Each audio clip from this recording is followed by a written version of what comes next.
Rise, the Justice of the Appellate Division, Supreme Court First Department. Please hear you, all persons having business with the Appellate Division. You are here, give your attendance, and that's 7 years. Please be seated. Good afternoon and welcome to the Appellate Division. Before I begin the call of the calendar and assign you times for your oral argument, I have an administrative matter that I need to take care of on the case Stevens v. New York State Division of Criminal Justice, and I would ask that the attorneys please step up on that. Come on into the well.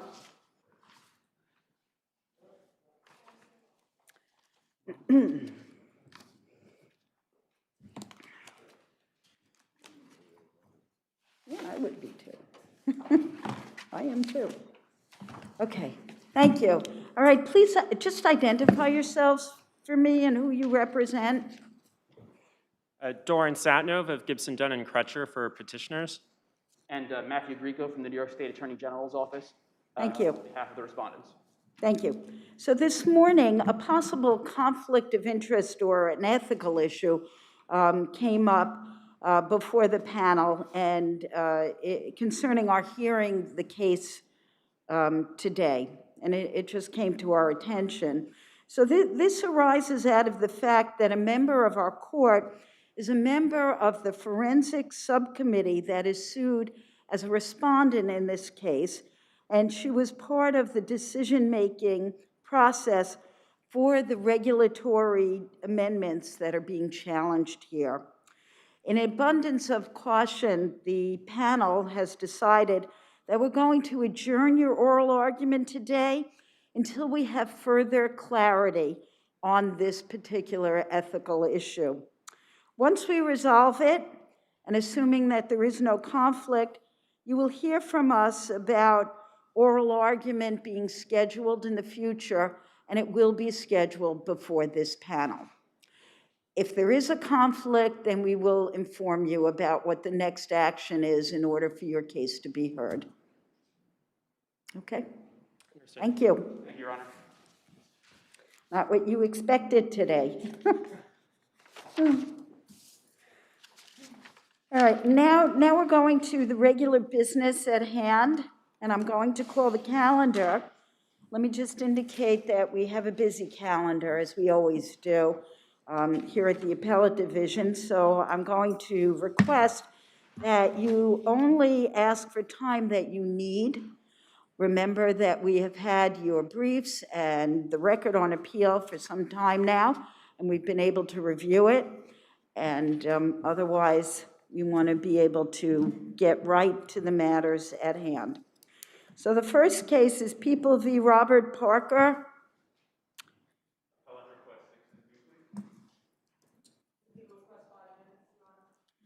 6, 2, and 5. Thank you, counsel. Casilla Reyes against John and Moore.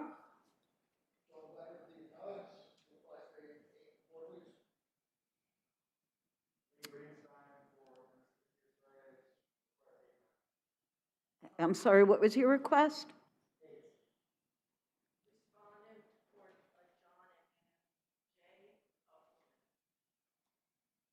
I'm sorry, I'm having trouble hearing. What did you request? 4. Okay, the appellant, you get 5 and 2. The respondent, John, get. Let me just step back a minute.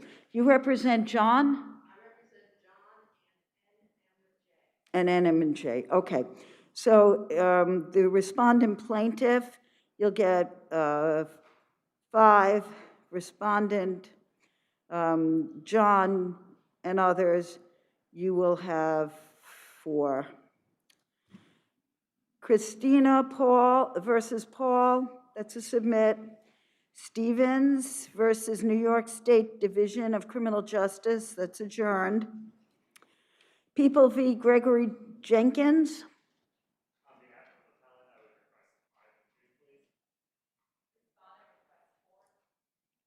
5, 2, and 4. Thank you, counsel. Okay. Nouveau Elevator versus New York Marine, and I know we have 2 respondents on that. So let's start with the appellant. What are you requesting? Respondents? Respondent Nouveau, 8. Respondent Scottsdale, 4. Okay, there are 2 respondents. You have some overlapping arguments. All right, I'm going to give the plaintiff 5 and 2. I'm going to give the respondents each 3 minutes.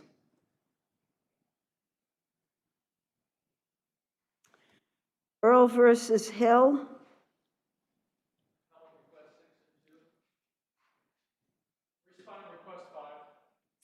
5, 2, and 5. Thank you, counsel. Lamb, Pearl Street versus Golden Pearl. 6 and 2, please. Do we have a respondent? All right. Do you wish to argue, sir, without opposition? I do wish to argue, but we'll just take it to 6. Oh, how about to 3? I'll give you 3. Okay, People versus Adrian Lopez.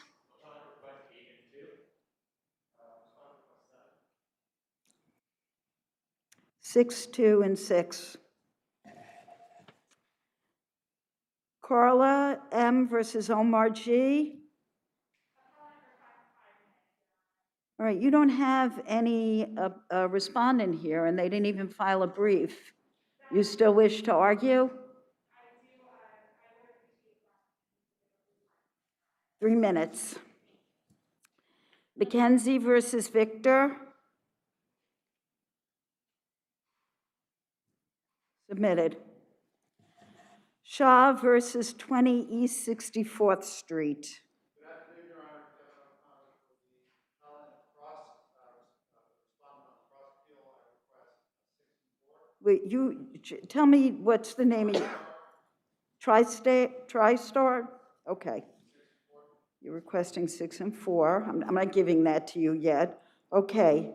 Next party, next other appellant. We have another appellant.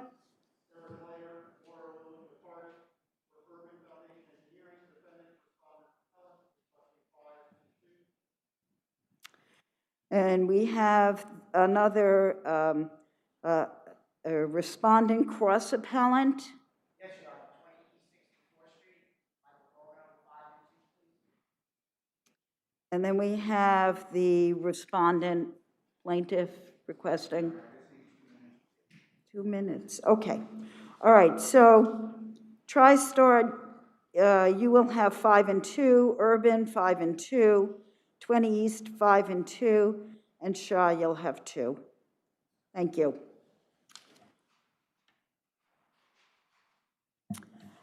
Marchese versus Aston.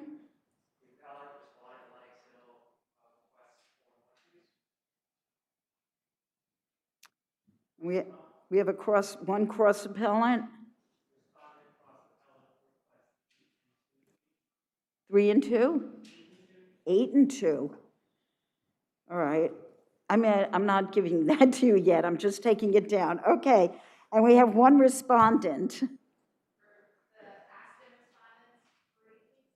3. For the doctor's element respondents, 3 minutes also. Okay, Lenox Hill, you get 4 and 1. Marchese, 4 and 1. Aston, 3, and the doctors, 3.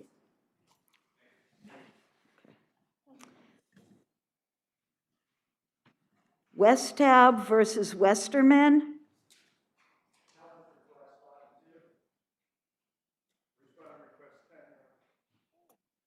5, 2, and 5. Thank you. People versus Robertson. Good afternoon, Your Honor. 5 and 2, please, for appellate. 5, 2, and 5. Thomas versus Sladen.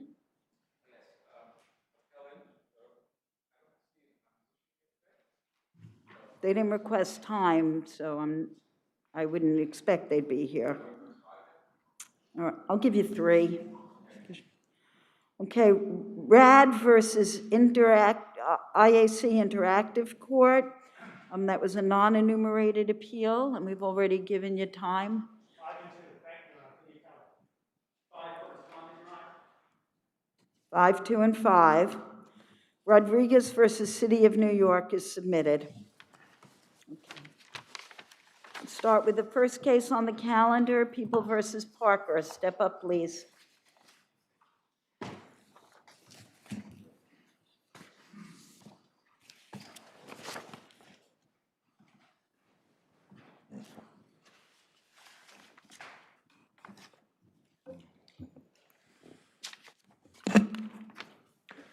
Good afternoon. Hunter Haney for Robert Parker.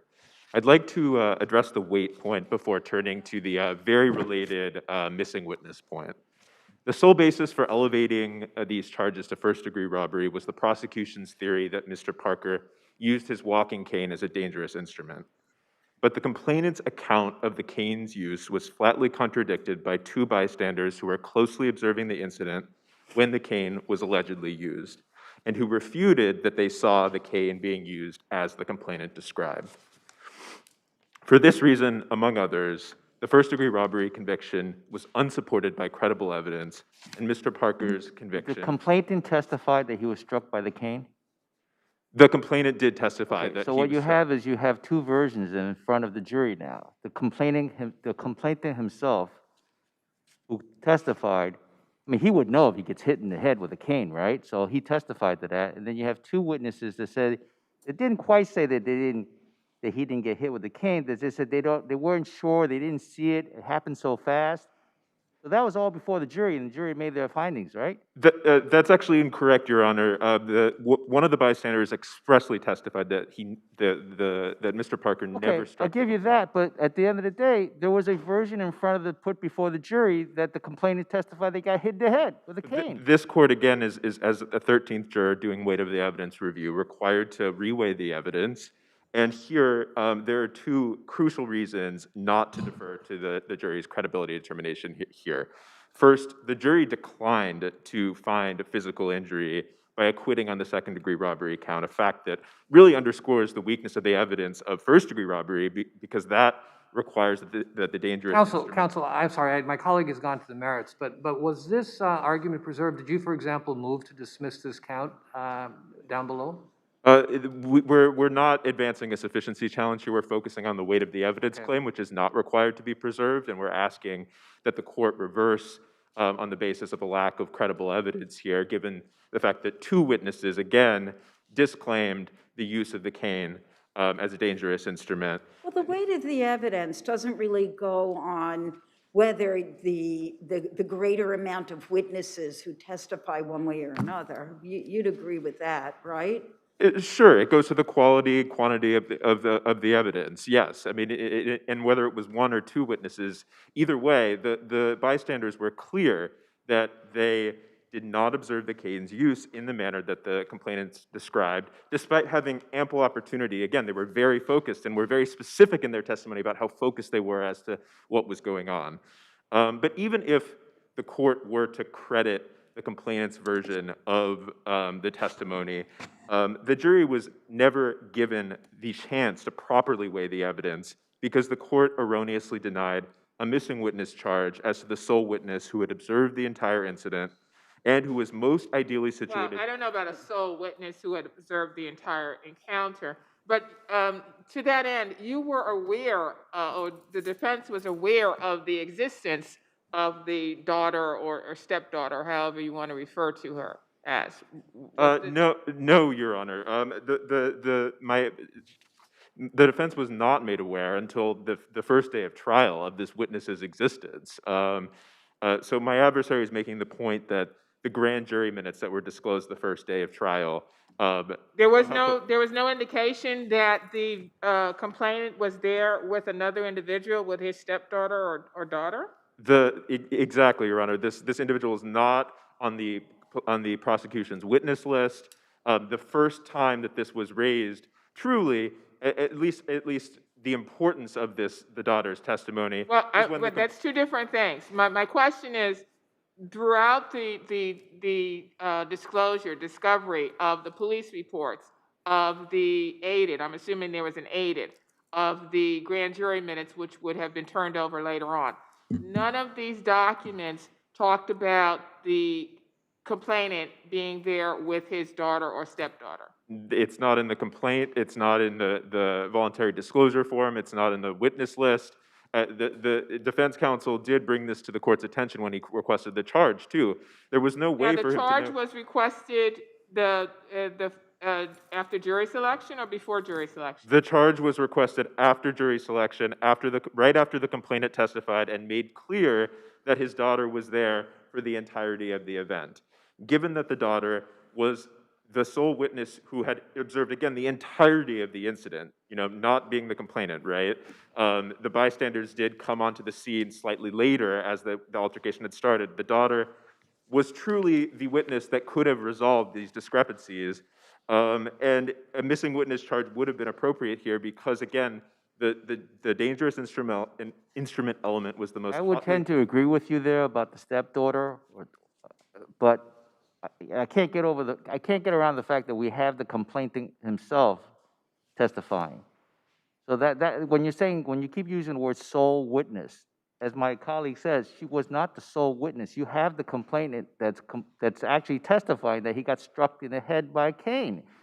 So I'm not so sure that the missing witness charge was required. So I take Your Honor to be addressing whether or not the daughter's testimony would have been cumulative here. The court never ruled on cumulativeness, and so that's actually an issue that's beyond this court's review. But the prosecution also never interviewed the complainant's daughter, so we have no ability in this record to discern what the testimony would have been. We have two camps of witnesses here saying two different things about the cane's use, and this court has observed in Robertson, discussed at our reply at page 9, as well as the Court of Appeals in Rodriguez, where the dispute is drawn in terms of credibility and the testimony of the missing witness might have made the difference. The court cannot find that the charge would have been missing witness's testimony would have been cumulative. Thank you. We'll hear from you on rebuttal. May it please the court, my name is Sheila O'Shea and I represent the respondent on this appeal. I'd just like to make 2 points with respect to the weight count. First of all, one of the Let's go to the missing witness Sure, count, sure. actually. All right, can you tell us, in this record, when was the first time that the defendant or his counsel were made aware that there was another possible eyewitness to this event? Right, so I want to just correct my adversary's chronology. The suppression hearing began on November 27th, at which point the prosecutor stood up and said she had turned over the Rosario material, which we know from the file included the grand jury minutes. And the grand jury minutes, the victims made mention of his daughter several times in his grand jury testimony. So So the grand jury testimony was turned over at the suppression hearing. There was a suppression hearing. There was a hearing to suppress the cane. Is that what it was? What was the suppression? Yeah, I believe it was to suppress the cane. Yeah. Okay, so at that point in time, that's when the Rosario was turned over, and that's when there was reference made to the daughter, stepdaughter. Is that Right, so that's on November 27th, but the defense doesn't make its application for 2 more days. So I think that's a basis on its own to find that it was untimely. Second of all, you have the testimony at the suppression hearing itself. Suppression hearing began on September 27th as well. There were 2 references to the daughter in one of the officers' testimony. So those 2 things alone clearly put the defense on notice of the existence of the daughter, and I don't think they had to wait. So that's a suppression hearing. Then we have jury selection, and then Right, we have opening statements, and then we have the testimony of the complainant. That's on the 29th, right. And then after that, that's when we have the motion by the defense for a missing witness? Yes. So again, there were 2 days in which the defense could have raised this issue. And furthermore, I submit, and I did argue this in my brief, although my adversary says I didn't, that the defendant didn't make a prima facie showing that the daughter was either knowledgeable about a material issue, would be expected to provide non-cumulative testimony favorable to the people. All he basically said was, oh yeah, we have the people's failure to call the daughter. They did not argue that the testimony of the daughter/stepdaughter would, I guess, kind of break the tie as to the testimony as to whether the defendant allegedly struck the victim with the cane or not? No, Your Honor, none of that was argued below. All that the defense attorney said was he mentioned the people's failure to call the victim's daughter, and then in response to the court's ruling that the application was untimely, he said it was unclear when the application should have been made. And the third thing he said was that the defense was not obligated to insist that the people call a particular witness. So there's no really, so I think the court could have denied this simply on the basis that the defense failed to make its prima facie showing. However, there were 2 legitimate bases for the court's ruling. The first was the untimeliness ruling, which I've argued you have the 2-day lapse in between the grand jury minutes being turned over and the suppression testimony. 2 days later, near the close, or right before the people rest, is when the defendant makes the application. And secondly, and the court explicitly also found that the witness was unavailable because she was a 14-year-old girl in China. He said, I presume she's attending school in China, and the prosecutor said yes. And this court has repeatedly held that people who are out of the country are unavailable for purposes of a missing witness charge.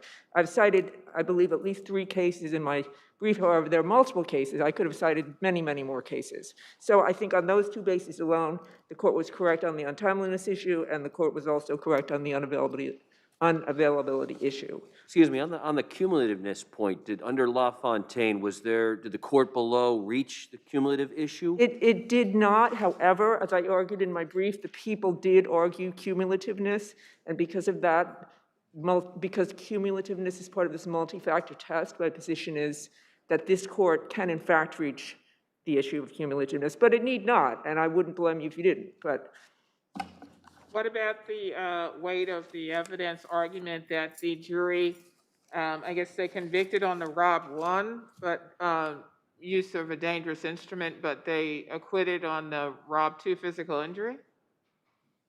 Right. Well, but you didn't need to. He didn't need to sustain serious physical injury. In fact, just dangerous instrument had to require that it was capable of causing serious physical injury or death. And I submit that hitting someone over the head with a wooden cane could cause a concussion, could cause brain damage, could cause a fractured skull.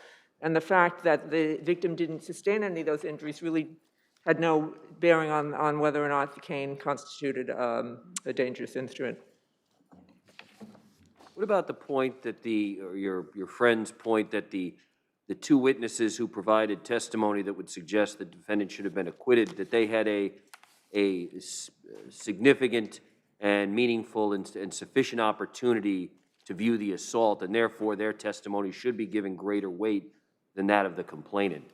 Well, one of those witnesses, I don't recall his name, specifically said that the altercation was already underway when he and his friend descended the stairs. They said they heard yelling as they were descending the subway stairs.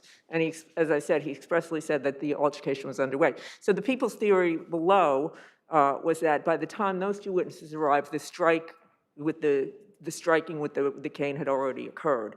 And I thank you for reminding me. There's another point. You're welcome.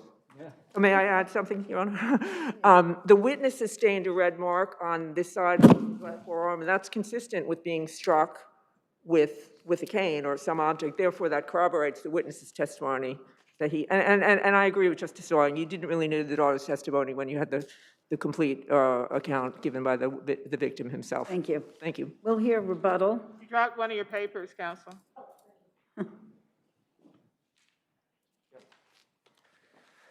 Yes, Your Honors. 3 quick points on the missing witness argument.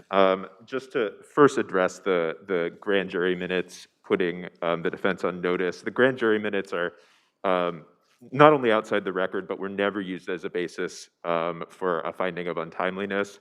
The court simply held that the request was untimely because it wasn't raised before trial, which is just erroneous as a matter of law, and is enough to dispose of this case. But it wasn't only the grand jury minutes, wasn't it also the testimony at the suppression hearing, which made reference to the daughter/stepdaughter? So two points on that. That gets me to my next point. So the grand jury minutes and the suppression hearing only took place on the first day of trial. The 27th. The 27th, exactly. And defense counsel requested it the very next day of proceedings, after presumably, again, at that point, once the complainant testified that his daughter was there for the entire incident, which occurred on the 29th, it became clear that her testimony was material. And so I'm not understanding why on the 27th, when they're first given the Rosario, including the grand jury testimony, and they're actually having testimony on the suppression hearing, why at that point in time there would not be an inquiry as to whether the people were going to be calling the daughter/stepdaughter, and if not, then a request that they certainly do so. because her existence, while her existence was clear, that was all that was clear at that point. Not until the day that the complainant testified at trial was it clear that this So I'm witness not, would be- again, excuse me, I'm not sure what changed from the testimony at the suppression hearing and the testimony in the grand jury minutes. I'm not sure how that changed when the complainant actually testifies at trial. So we still haven't actually been supplied all of the grand jury minutes. For some reason, the defense. But you would have had his grand jury. But nonetheless, just to answer Your Honor's point, if I may, in the grand jury minutes as well as at the suppression hearing, all that was clear again was that the daughter was there, not that she observed anything. The complainant thereafter at trial then asserted that his daughter observed everything. And so that is, as the Court of Appeals has held, the need for a witness may not become apparent until a witness is testified, and that's really the case here. In the end, the prosecution really just sandbagged the defense here, not disclosing this witness until the very last day when it was impossible for the defense to actually make the request in a proper manner. So Thank we'd you. ask the court to order a new trial on that basis. Thank you. Okay. Thank you both. Garcia Reyes against John, step up.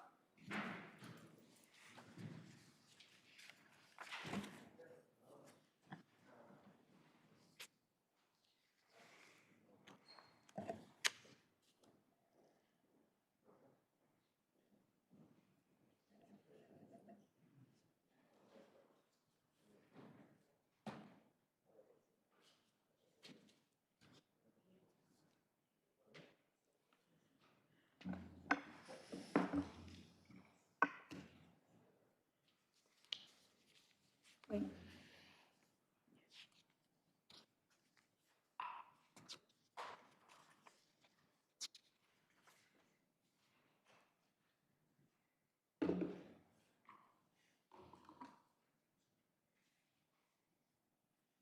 All right, you may proceed. Good afternoon. May it please the court. My name is Joel Becker for the appellants, Thomas Moore and his son, Andrew Moore. I appear before you today respectfully requesting that the court reverse the decision of the lower court denying the Moore defendant's motion to renew, grant same, and thus having done so, grant summary judgment on the issue of liability in favor of the Moore defendants. So let me, just procedurally, I want to understand this. So there was a summary judgment motion, and you lost that motion, and you didn't appeal it, correct? The summary judgment motion was pre-discovery based on affidavits. We're going to get to that. I You got to apologize. have some faith, okay? All right, All Your right, Honor. so but that's what happened, We right? did not appeal it. We made a motion to renew based on. I understand. Let me do this. Come on, have some confidence. Okay. So then you had discovery. You took the deposition of Mr. John, and his testimony was different than the affidavit in opposition that he had provided on summary judgment, correct? Correct, Your Honor. And so based upon that, you make a motion to renew. Correct, Your Honor. Correct? So even assuming for a moment that that provides a basis to renew, isn't our scope of review on the appeal here, which is from the motion to renew, limited to whether that information would have changed the outcome on the summary judgment motion and not an expansive look at the entire reasoning of the summary judgment motion that had nothing to do with that particular fact? Well, I feel that they're interrelated and cannot be separated, as it was defendant John's main defense that he saw the Moore vehicle suddenly stopped short, which caused the plaintiff's vehicle to stop short and him to thus collide with them. Once his defense has been washed away, as in he hadn't actually observed it, he did not see the Moore vehicle stop, he just assumed it, it does away with his defense, is the type of new evidence that renewal should be based on, and would change the summary judgment motion as well. Tell me, counsel, under the VTL, is a driver permitted to take, I think it was a left turn into a Wendy's parking lot, correct? Yes, he was making a left turn into the Over Wendy's. two yellow lines. Is that a permissible action? It is, crossing a double yellow line is not illegal by law. There are many reasons for a legal crossing over the double yellow line. One of them is a turn into a driveway as per, I believe, VTL 1181.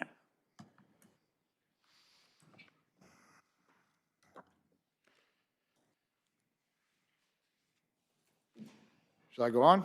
Please. Okay, thank you. The motion to renew, as we just said, should be granted based on the new evidence that arose at the deposition, and that same evidence should change the determination of the summary judgment motion that the court made based on Tutrani, which is dissimilar in many aspects from the case at hand. Not least of which the fact that Tutrani occurred on the Long Island Expressway, which is, as you may be aware, a vast highway with a speed limit of 55 miles an hour. The police officer at fault in Tutrani was not originally in front of the plaintiff's vehicle, but swerved in front of the plaintiff's vehicle and stopped or slowed down very abruptly, and that's just not the case here. Andrew Moore, the son of the owner of the vehicle, was in front of the plaintiff about 4 or 5 car lengths ahead. Based on her testimony, as she was the party most available to see what was going on, he had put on his brake lights, put on his turn signal, slowed down gradually, and as per 1181, was waiting for traffic to pass in the opposite direction so he can make a safe turn into the Wendy's driveway and get his lunch, as was his habit. It was the truck driver, Mr. John, who admittedly did not observe Mr. Moore, didn't see him stop, and from his vantage point in an elevated tractor trailer, seeing over the small Honda, if he was paying attention at all, he would have been observant, especially since he admitted to driving on that road several times a week, knowing that it's a commercial roadway with 2 lanes of traffic and lots of driveways to commercial establishments, commercial restaurants, commercial office buildings, that as a truck driver on the truck road that 9A is for the sawmill. Counsel, Yes, Your Honor. your correct me if I'm wrong, but your argument is that the affidavit that the truck driver, defendant John, gave it's inconsistent to his EBT testimony, right? Correct, In Your Honor. terms of whether or not your client was stopped or not stopped. Correct. Right? I'm looking at his testimony, and he said that, maybe I'm wrong, but it says that he stated that we were traveling at the same speed and they just stopped for no reason. They, I guess, meaning the 2 cars in front of him. Is that the affidavit or the EBT, Your Honor? It's the EBT at 664. Right. Thank you, Your Honor. And then he said he did not actually observe the Moore vehicle slow down to a stop, but assumed that it had done so. So it's not really inconsistent. It's kind of like shades of there, but you'll get it on rebuttal. Thank you. All right, Your Think Honor. about that and get it on rebuttal. Thanks.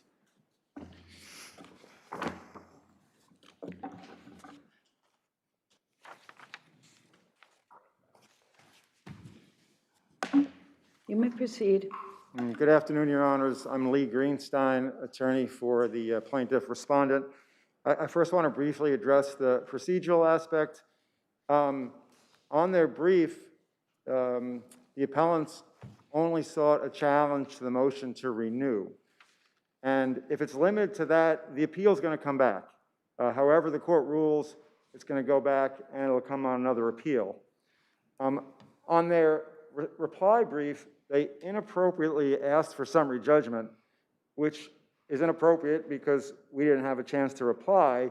In the end, we think you're... Yeah, meaning the reply brief went into all of the arguments that were before the court on the original summary judgment concerning the theories of liability, right? Could you say that again, Judge? I couldn't hear you.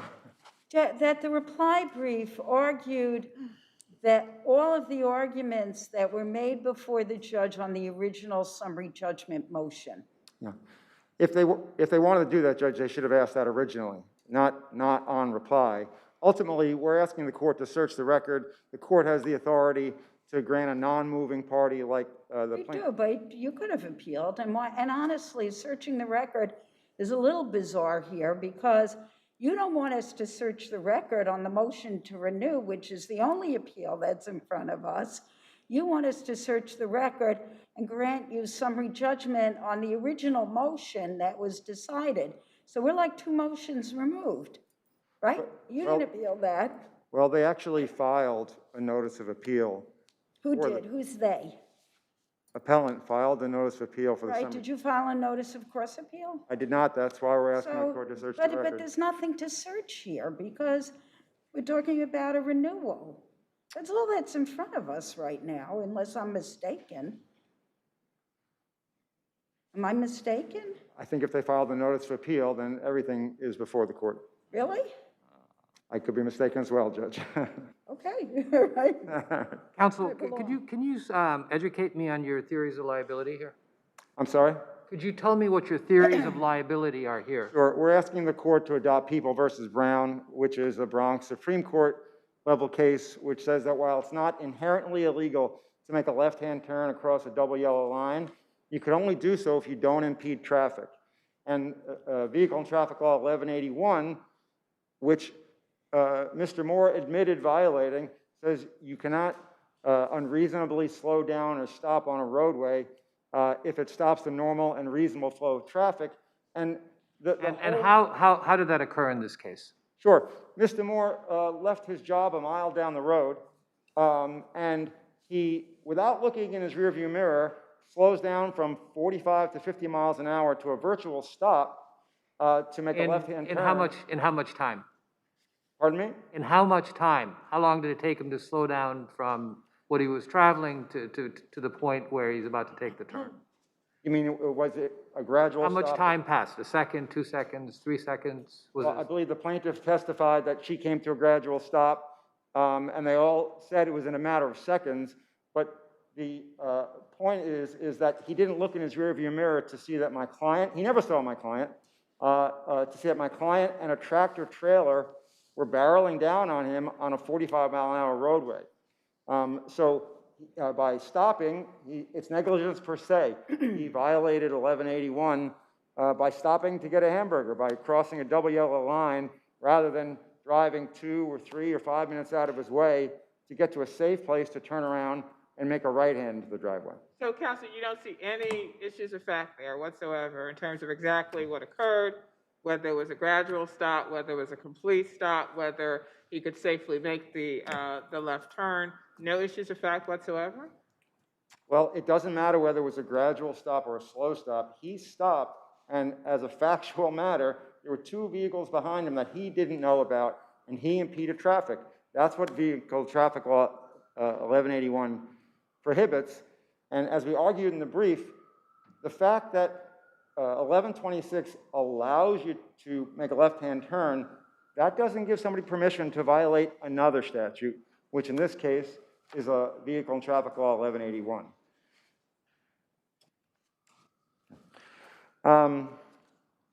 Either way, the court in this case is going to create law in terms of when a driver can make a left-hand lane across a double yellow line. If you sanction stopping on a dangerous road at 45 miles an hour and making a left-hand turn, you're creating more dangerous situations. Thank you. All right, thank you very much.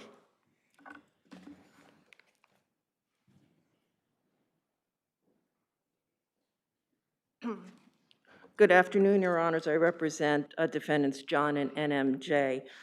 Getting to the focused point on the re-argument that the court had wanted to address, inherently, the difference between Mr. John's affidavit and his testimony did not, it would not make for a difference in the decision in the court below. He, at all times, believed there was an abrupt stop. He did not, at any point, in either situation, the affidavit or the deposition, say that he had seen braking and beforehand, or signaling, et cetera. But another point I also wanted to let the court be aware of is that if we're going to talk about inconsistencies between affidavits, whatever way one spins the way an affidavit is read, there were also inconsistencies in the Moore deposition from his affidavit and the deposition of the plaintiff, particularly with Mr. Moore. And I know the court has asked about the time frame. He doesn't know the time frame. He also didn't know, and his testimony at deposition, one point is, I believe I was stopped at 696, and then he also says, if I was moving, it was 1 to 2 miles an hour. And then he did not recall his speed when he hit his brakes at 699, and he did not recall the distances from the Wendy's entrance when he slowed down. He had never turned back from the time he even got onto the Sawmill River Road to see what was going on behind him. And as far as Ms. Casillas-Reyes, she also, at her deposition, and her affidavit was in English, and at deposition she had a Spanish interpreter. And under those circumstances, her deposition, everything she had should have been translated, and obviously it wasn't from her affidavit. So there, she's also couldn't recall in her deposition how many car lengths behind she was, and about braking versus signaling. So all these are points which actually support my client's position that this was abrupt. And the fact that he ultimately, in his deposition, had not seen the first smaller vehicle does not make all the other factors disappear. He is consistent in his belief that there was an abrupt stop, and that was the reason why a substantial cause of this accident was the actions of Mr. Moore.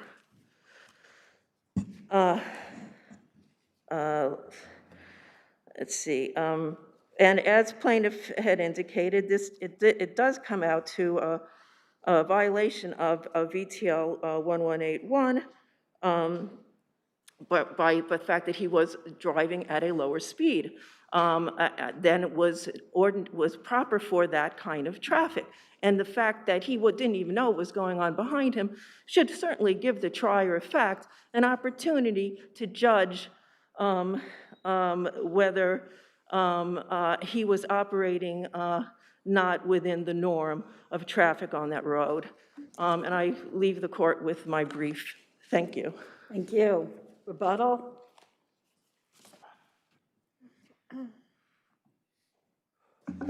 Thank you, Your Honor.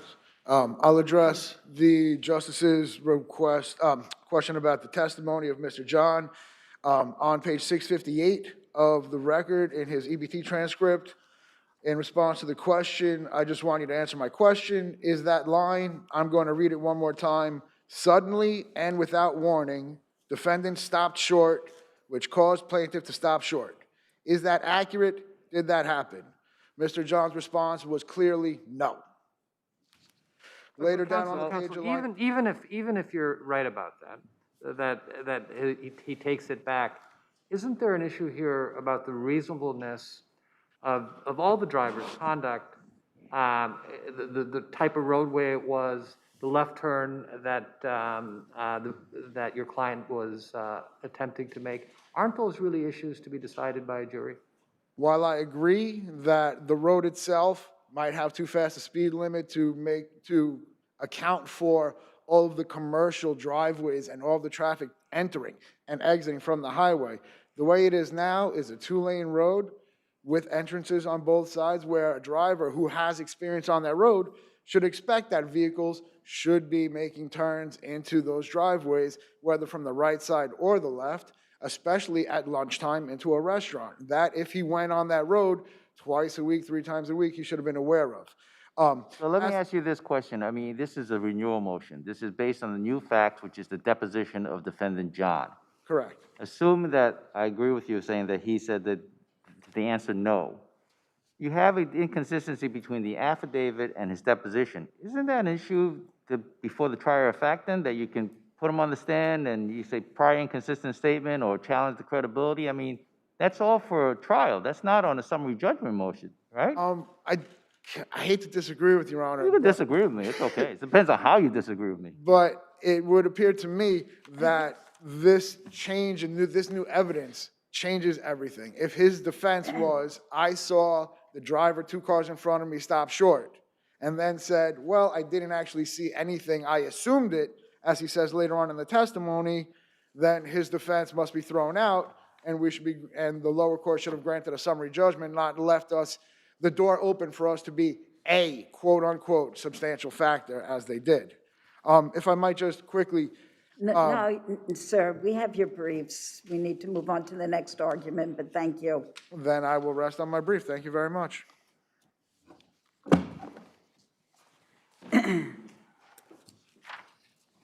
People versus Gregory Jenkins, step up, please.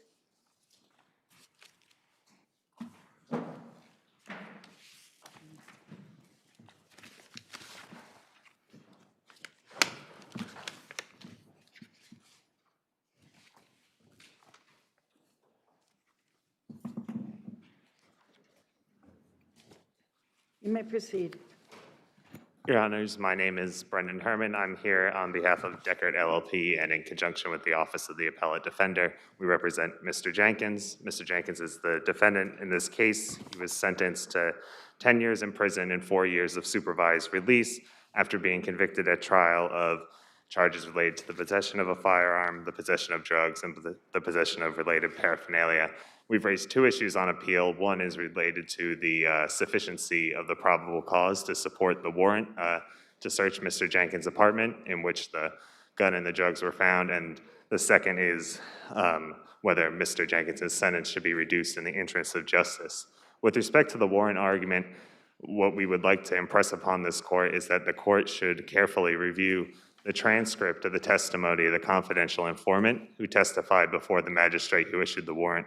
We have never seen a copy of that testimony because it was deemed to be, to put the confidential informant in danger if it were to be released to us. So our position is that the affidavit filed by the police officer on itself is insufficient to establish probable cause.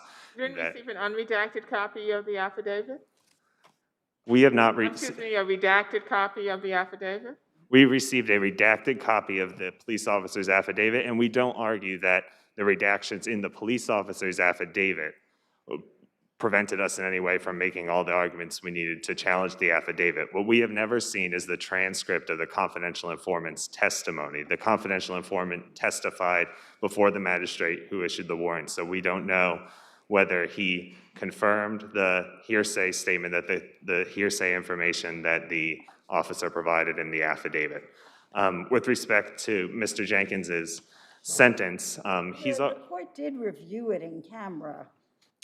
the court did review the testimony of the confidential informant in camera, and we just ask that this court do the same, and to the extent that there's any inconsistency between the affidavit and the confidential informant's testimony, we ask that the court make a finding that there was no probable cause for the search warrant. And if they are consistent, then you don't have a probable cause argument? If the confidential... Let's assume they're consistent for a moment. If the confidential informant testified that he did in fact enter Mr. Jenkins' apartment building, enter a specific apartment and purchase drugs from Mr. Jenkins, unless there's anything else that contradicts what the police officer said, we would agree that there would be probable cause to support the warrant. With respect to Mr. Jenkins' sentence, he's already served over 5 years on a 10-year sentence, which we think was simply too much given the charges at issue.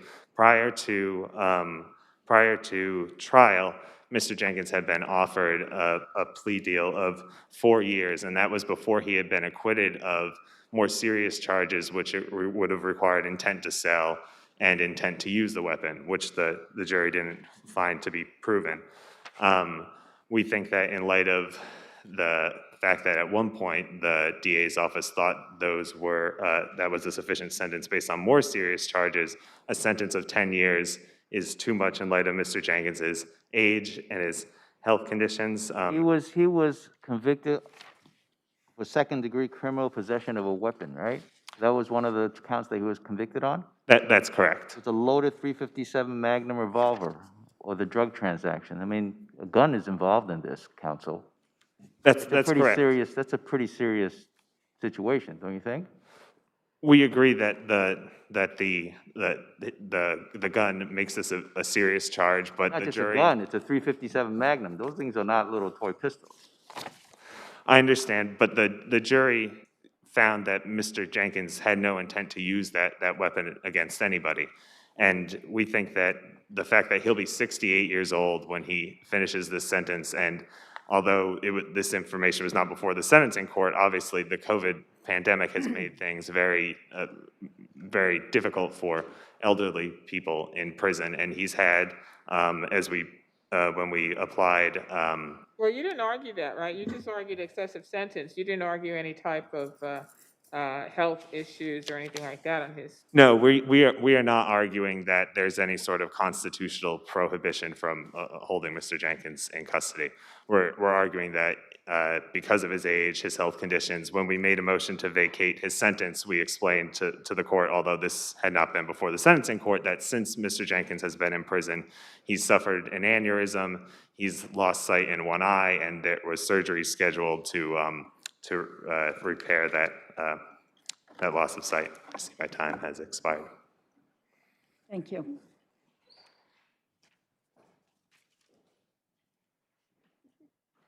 You may proceed. Good afternoon, Your Honors. Diana Wang for the people.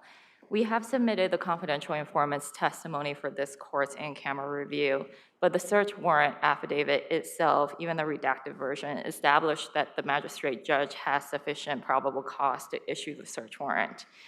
To be clear, the CI need not testify in camera before the magistrate judge that he explicitly went to defendant's apartment. The CI related that information to the officer, which then set forth in the affidavit exactly how he went to defendant's apartment, how he got there, how it is found. He even identified defendant in a photo array.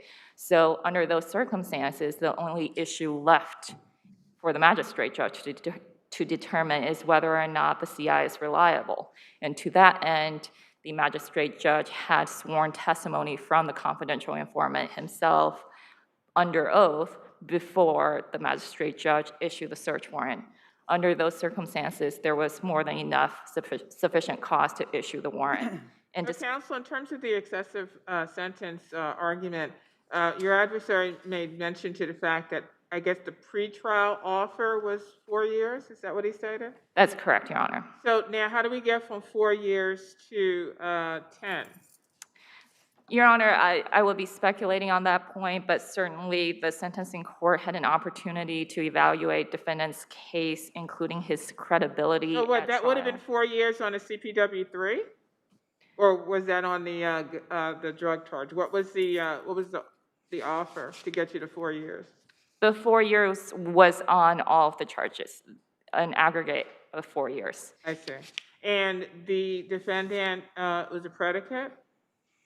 Defendant was not sentenced as a predicate in this case, although he does have prior felony convictions.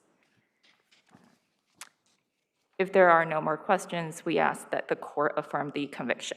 Well, so what, just tying into Judge Weber's prior question, what factor or factors in your view warrant that 10-year sentence in light of the 4-year pretrial offer?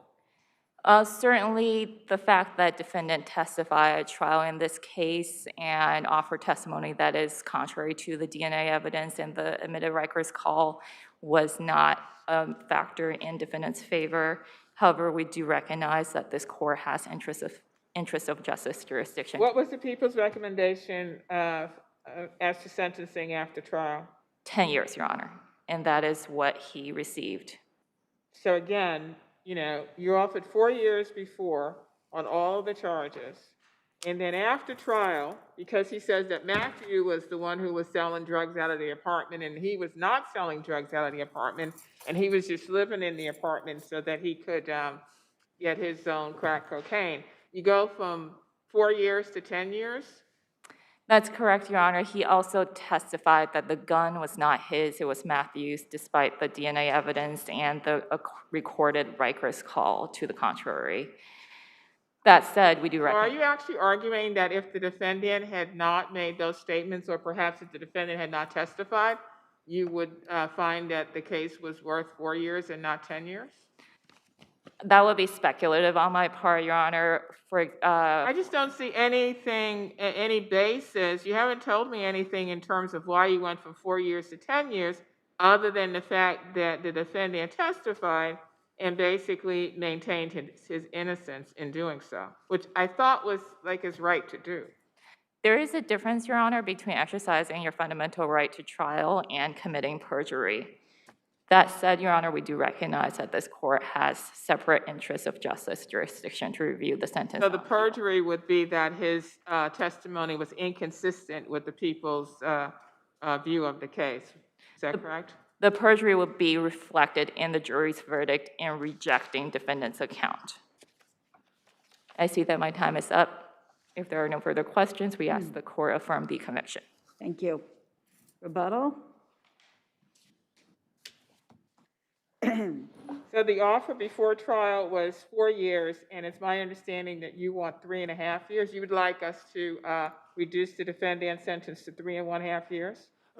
We understand that you can't turn back the clock and give him the additional 1.5 years he served beyond that, but essentially that's what we're asking for that, which comes out to the time that he has currently served, which has been five years so far. And I would like to address a few points that were covered during the argument just now. A lot of focus was placed on the defendant's testimony that the gun did not belong to him and how that is inconsistent with a call he made to his brother at Rikers. We don't agree that the defendant, Mr. Jenkins, committed perjury at all. In this case, he explained when he testified why that when he had talked to his brother and was focused on getting his brother to lock his apartment, that he just said the gun was his. He thought no one would believe otherwise. Well, he asked his brother to, quote unquote, secure the apartment, which kind of suggested that maybe there was a reason to, quote unquote, secure the apartment, meaning there was other contraband in the apartment. And he did make reference to the 357. I don't know that that's the only reason to secure the apartment. I'm sure there are plenty of reasons why you wouldn't want your apartment unlocked at all times. But the jury didn't necessarily reject the defendant's account. They were given a constructive possession instruction in this case. The sentencing judge, after the DA's office argued that that Mr. Jenkins had perjured himself, the sentencing judge did not say when he was reciting the basis for his sentence that he found that Mr. Jenkins had perjured himself. So the jury could have reached the conclusion that it did while still reached the verdict that it did while still crediting Mr. Jenkins's testimony. And this court, in People v. Schoenfeld, has reduced the sentence of a defendant who indisputably perjured himself at trial. I would also like to address defendant's history of criminal convictions, and we've cited multiple cases in our brief that show prior record of felonies does not deprive a defendant of a sentencing reduction. Thank you. Sir, you're serving pro bono? Yes. All right, I'd like to thank you for your pro bono service, and please convey our thanks to your firm as well. Thank you. Thank you both.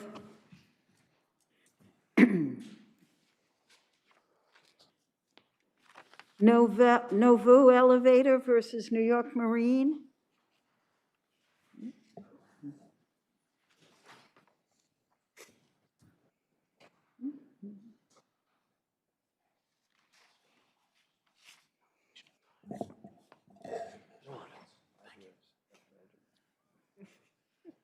Your Honors, good afternoon. Brian Callistra, Fitzpatrick, Hunt, Pagano, and Aubert on behalf of Scottsdale. Your Honors, if you don't mind, I'd like to address the allocation between the respondents quickly before we get started. You mean you want to challenge the time that I gave them? No, I'd just like to reallocate. Essentially, you gave each respondent 3 minutes. Right. And I'm happy to cede, we are essentially similarly situated, so I'm happy to cede 2 minutes. No. I gave the time I gave, and I'm glad you're happy. You should have thought about this beforehand. This is just calendar management for me, and this is a waste of time for me to be involved with this with you. This is the time you have. You can figure it out. Go ahead. Okay. What I was No, looking was to cede my don't. time. You're going to cede all your time? I wanted to preserve 1 minute to answer any court's questions on Oh, for Scottsdale's goodness position. sakes, you should have thought about this before the calendar was called, honestly. You really should have. You want to cede all your time, cede all your time. I didn't expect to do that. I only wanted to retain 1 minute to answer any court's You questions know on what? opposition. And again, I'm sorry for being a little, what's the word, short about this, but we have a lot of cases. There's hours and hours of oral argument to start to turn around things. Honestly, it's a burden on the court. So you may think it's nothing because you're focused on your case, but it's really no help to me. So I'm going to tell you, you want to cede your time, that's fine. I'm not going to start sort of figuring out, oh, you get 1 minute, you get this. I got what you got. You want to cede it? God bless you. That'll be fine, Your Honor. We'll cede our time to Nouveau. We have the same arguments. Essentially. That's fine. I think I mentioned on calendar call that there were overlapping arguments. Thank you.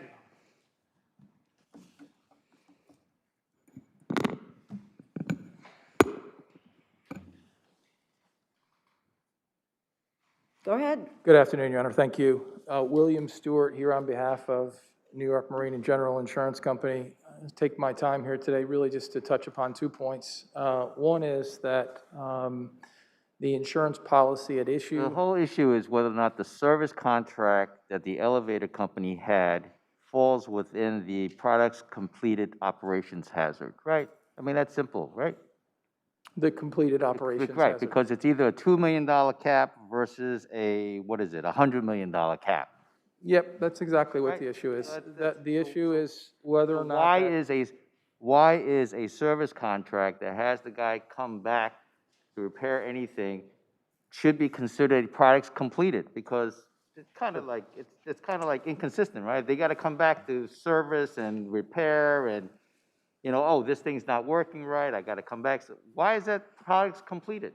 Understand. Yeah, that's the issue. And the answer to the question is. We actually read the briefs. Well, good. I appreciate that, and I appreciate you. You might not, depending on the questions, right? Well, yeah, but the answer to me is fairly straightforward because the policy says so.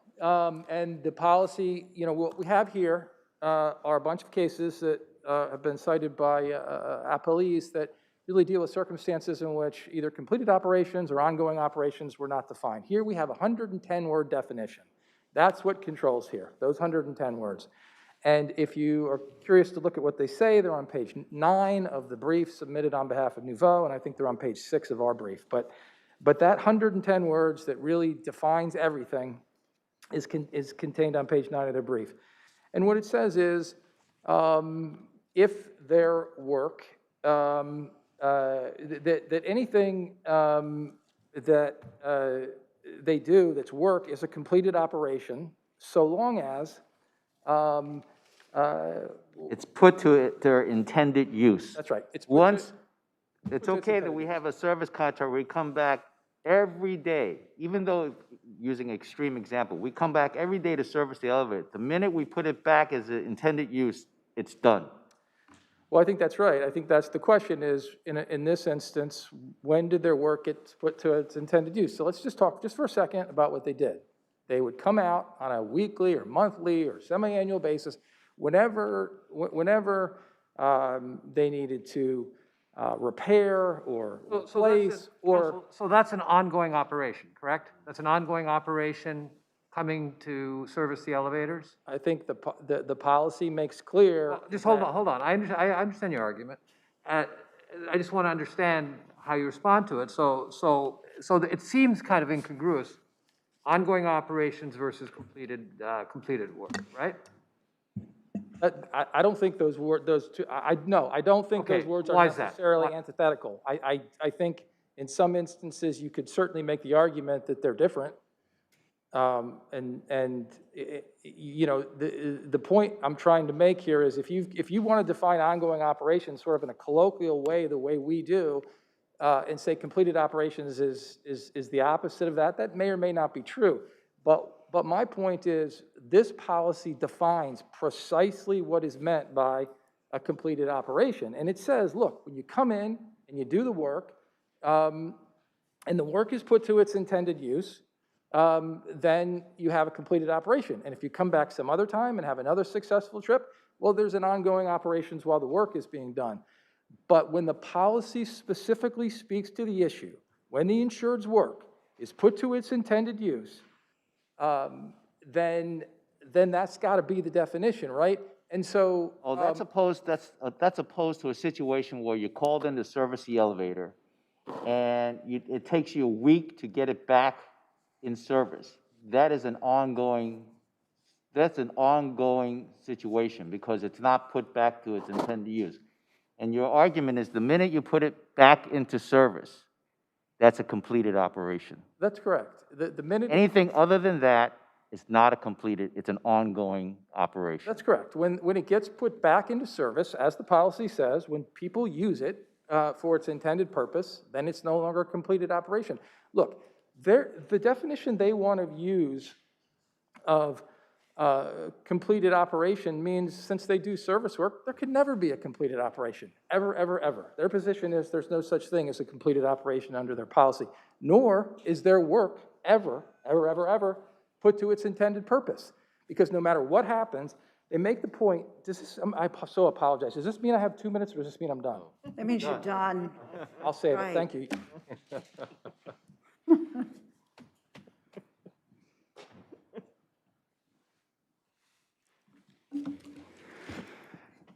Good afternoon, Your Honors. William J. Mitchell. I'm with the firm of Buongiorno, Monteglio, Mitchell, and Palmieri. I represent Nouveau. So counsel, does the argument that the service contracts constitute quote-unquote ongoing operations, if we accept that, aren't we in effect negating policy language that defines work as completed when it's put to its intended use?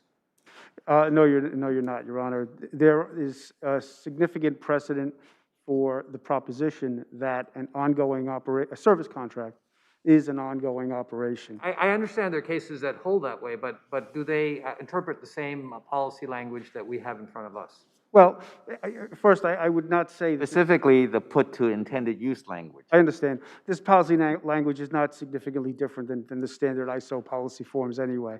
So as far as put to its intended use, the question really becomes what is it? And it is not the elevator. What is it? Is service. What's it? It is. In this case. I didn't hear what you said. Sure. It is service. So when the policy excludes coverage for operations that have been put to their intended use, the question is, what is it? This is not an exclusion, though. This clause is not an exclusion clause. This is a definition of coverage. It's not an exclusion. So I want to make that clear, right? I mean, unless I'm reading it wrong. I disagree slightly. Well, how do you define it? What's your interpretation of it? It is service. It is not the elevator. Nouveau does Well, how not. can service be put to an intended use? Yeah. That's my point. Nouveau does not. So the language is superfluous. It has no meaning for a service. It really doesn't make sense in the context of a service contract. No. It's not the object of what is being serviced in your estimation of the language. Certainly the elevator is not. My brief contains the bicycle case where the bicycle was not. The first department case with the traffic light where that service contract was not an ongoing, was not a completed operation. Perez against New York City Housing Authority. Well, I guess Radiator. we're focusing on different language, and I'm trying to understand your argument. Put to its intended use. Now, whether it's clearly a service contract, I don't think there's any dispute. The contract was to service the elevators. So the question is, what does it mean for something to be completed when it's put back into its intended use. What is, All right. right. So what this endorsement serves to do is it, to some extent, although not well, it defines what a completed operation is. Then within this endorsement, there are three categories of work that is excluded. And the New York courts say this language can be read as an exclusion. Here, one of them is put to its intended use, but this is not a custom or a manuscript policy issued just to Nouveau. This is a policy that New York Marine uses across the board. The exclusion that New York Marine is trying to invoke here doesn't apply to Nouveau because Nouveau didn't build the elevator or install it. It doesn't own the elevator. All it does is periodically come back pursuant to its service contract and services the elevator. Now, one case in particular, the Vito case, which is an Appellate Division 3rd Department case, said under a service contract, operations are not complete since further operations are constantly required pursuant to the service agreement. And perhaps a better case example is from 2015 from the Southern District, where the court held, the name of the case is Mac Calley, it's in my brief, where the court held that the phrase put to its intended use was ambiguous in the context of a service contract. This is a service contract. Put to its intended use is the language there. It is ambiguous in this context. And I have one final point on this. So would it ever be put to its intended use? In other contexts, for other insureds, it could be. But this is, and by the way, this is not ongoing forever and ever and ever, as New York Marine suggests. It would seem to be that it would, so long as the elevator was in operation, meaning so long as there was an elevator. The limiting factor is these are one-year policies. The accident has to occur. It's an occurrence-based policy. It has to occur within that year. So it's not forever and ever. It's while the policy So is it would be existing. limited to 1 year, is what you're saying? Yeah, 1 year, one year per policy. No, but on the flip side, your argument would then depend on the length of the service contract. I mean, that's, to you, the ongoing services is the length of the service contract. Well, if Nouveau is performing work over the course of 2 years, say a 2-year, they were all 1-year contracts, but suppose it was a 2-year contract, Yeah. they would pay a separate premium and buy a separate policy for the new policy period. Yeah.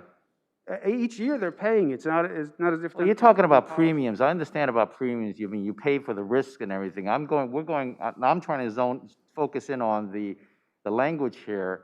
And you're saying that it's a service contract and it's ongoing for whatever reason, but then I'm thinking, well, that would mean that the service contract, the time of the time limit or time period for the service contract now is actually determines whether or not how long the ongoing projects is. So if they have a 2-year service contract, so regardless of the other clause that says that put to intended use, I got a 2-year policy, and it's ongoing for 2 years no matter what you do. And therefore, it's the aggregate of $100 million, in this case here, 2 million times 50 cases that's available to me. But there is the endorsement, and I submit to you that Nouveau paid for that coverage. And that's the benefit of their bargain. Thank you. Thank you.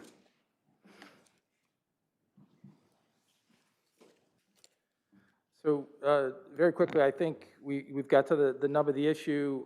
What the appellees are suggesting is that there really is no such thing as completed operations coverage. They can never complete operations. There's no such thing as... For 1 year, or for 1 year, or at least for the length of the policy. Understood, but that goes policy per policy, and not all claims are made within a year, so it takes place. But that's accurate, Your Honor. So not only is there no such thing as completed operations, But aren't they suggesting that there would be completed operations depending on the provider, if it's the person who installed the elevators, for example, versus their service contracts? They're saying those are sui generis and we have to look at them under a different lens. Yeah, would other insureds and other circumstances have completed operations? Sure. Somebody who built the building and installed the elevators. Understood. Clearly that would apply to that, right? Agree. So the point being that other policies or other insureds may have completed operations, but they never do, is the argument that they're making. That's the point I was trying to make. Or that their work is never used for its intended use. Their work is never used under this construction for its intended use. So you're reading a coverage completely out of the policy, which is against the construction rules of construction, that all words should have some meaning. And they've suggested to you an approach where basically their work can never be completed. I'll just finish on this point. Nouveau correctly points out, right, that it did not build the elevators, that this is a service contract, that it comes in and it works on the elevators.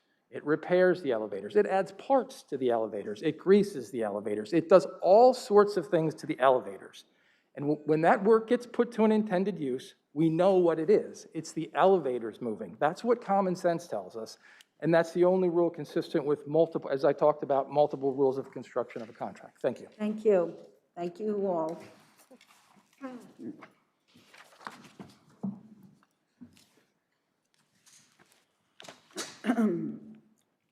Earl v. Hill?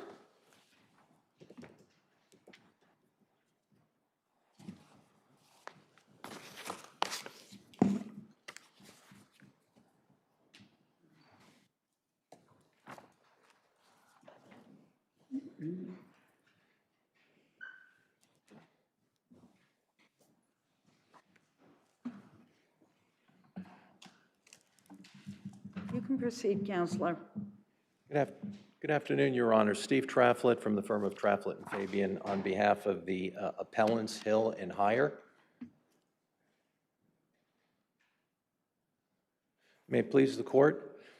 This case arises out of the grant of summary judgment for plaintiff Earl, who was the lead driver in a rear-end accident case in the Bronx, in which my client, defendant Hill, opposed the motion based on a sudden stop defense. Namely, after both cars were... Counsel, how would a sudden stop defense apply to this kind of situation when you're at a traffic light, there's a lot of activity, it's in the Bronx, other parts of New York City would be the same?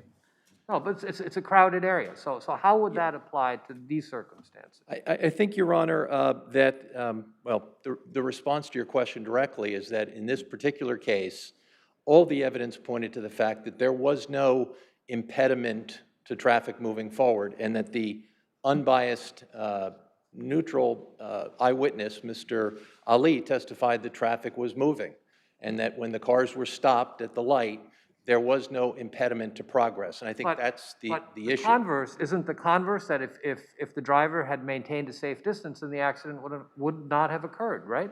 Well, I think that's the case in all cases which we've cited, including Baez-Pena and Berger, and recent case of Taveras, where the court has acknowledged that a sudden stop can provide a defense in certain circumstances. And I think the court needed to consider all the unique circumstances here. What case is closest to our fact pattern here?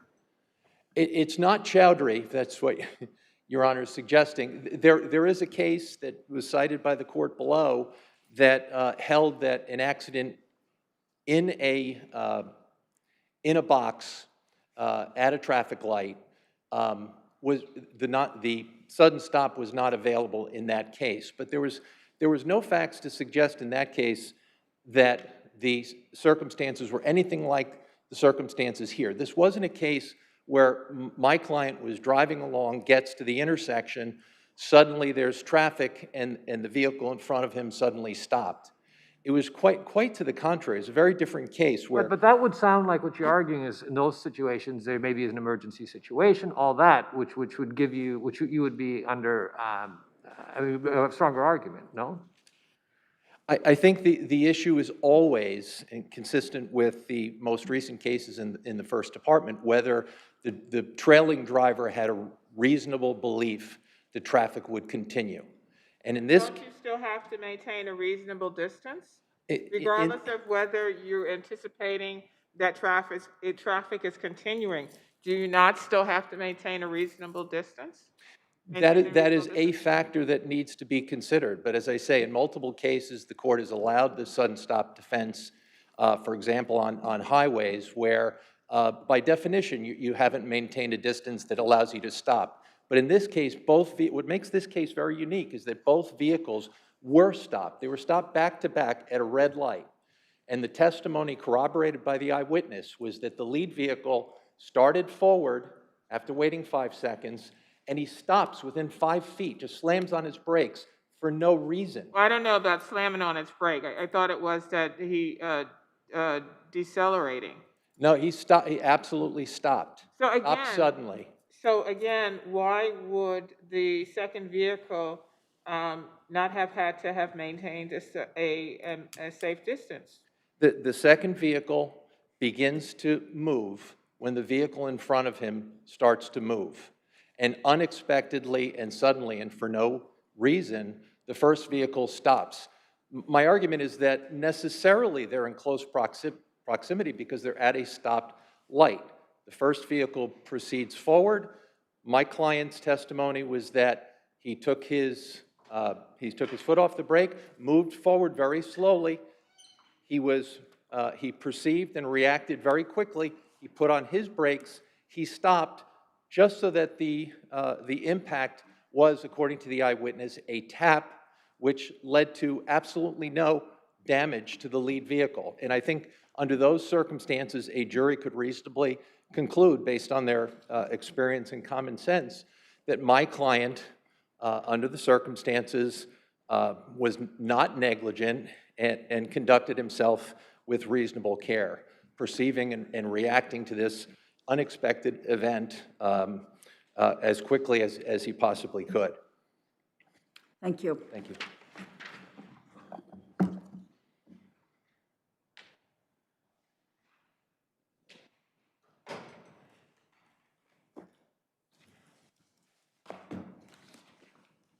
You can proceed. May it please the court, Paul Cordella for the respondent, Hill. Good afternoon, Your Honors. With all due respect to counsel, I would ask the court to please take a look at the record because I believe that some of the representations made this afternoon are not exactly per what the witnesses testified to as well as what the record shows. It's clear that this is a typical New York City, Bronx traffic intersection. Why are we highlighting the Bronx? I mean, it's not like accidents only occur in the Bronx. I think some may occur in Manhattan and other counties as well. Understood, Judge. What I meant to say is that it's a typical New York City intersection. This is not located in the Bronx. And Westchester probably too, but we don't have jurisdiction That's true. there. But yeah. That's true. But the point is, Your Honor, that this is not a highway scenario.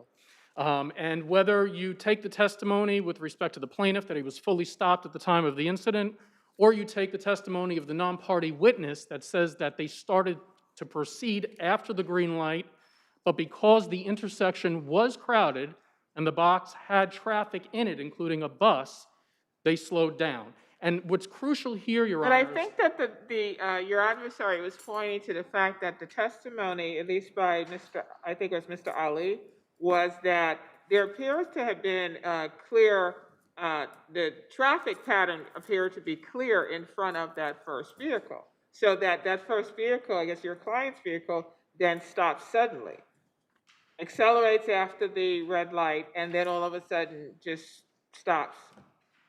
Well, well, if you take the non-party witness's testimony at face value, Your Honor, what you have ultimately is a scenario where we've got a distance of less than 2 to 3 feet and about 5 miles per hour. And we have to remember that a green light is only an invitation to proceed. The defendant, appellant, made it clear in his affidavit that he was able to observe the plaintiff's vehicle in front of him without any obstructions. He kept it under his careful observation. So what this statement from the appellant is missing is what distance did he maintain between the vehicles? What was his speed at the time of contact? And was he tailgating? And was he tailgating? All of those points that the court would look to as non-negligent explanations are devoid from the record. Let's assume for a second, in favor to your friend, that plaintiff inexplicably stopped the vehicle, had a green light, nothing in front of him, begins to proceed and inexplicably stops the vehicle. Tribal issue of fact? I don't believe so, Judge, under these circumstances. And the reason why is you have to take a look at the prevailing case law that this department has come down on with respect to facts that deal with highways deal with sudden unexpected stops from a speed of 40 to 50 miles an hour where there's an expectation of clear traffic ahead. That's not this case. We have a 2:30 in the afternoon accident at that location near the Bruckner, and the defendant is pursuant to the VTL bound to see what there is to be seen under the circumstances and to keep that reasonable distance. And had he done that, this accident wouldn't have occurred, it's submitted, and the court would have obviously wanted to know that information. The record doesn't show it in terms of their opportunity to present it on the lower court. I'll yield my time back unless the court has any other questions. Thank you. Thank you, Your Honors. Rebuttal?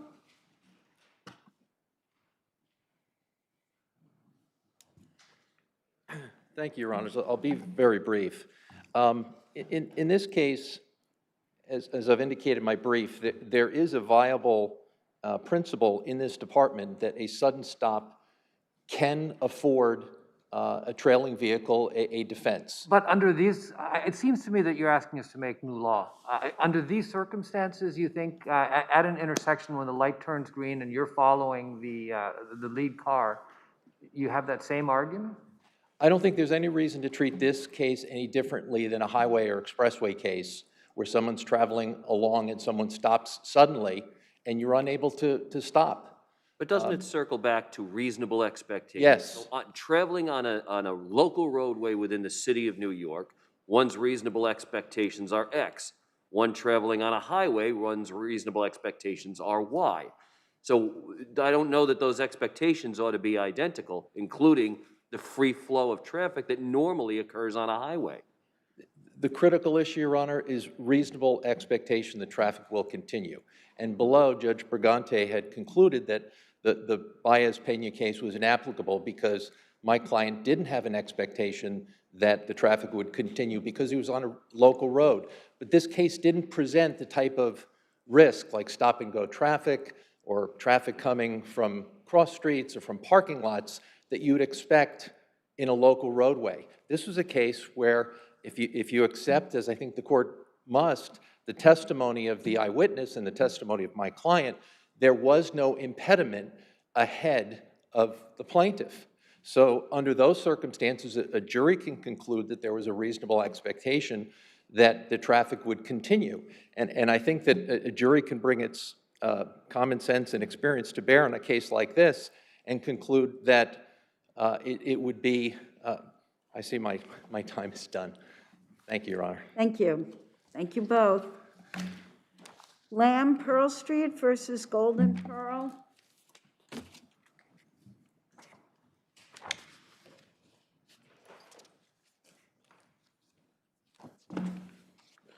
You can proceed, Counselor. May it please the court, Robert Howard from Rich and Telesano and Katz on behalf of the defendant appellant. Thank you for allowing me this time.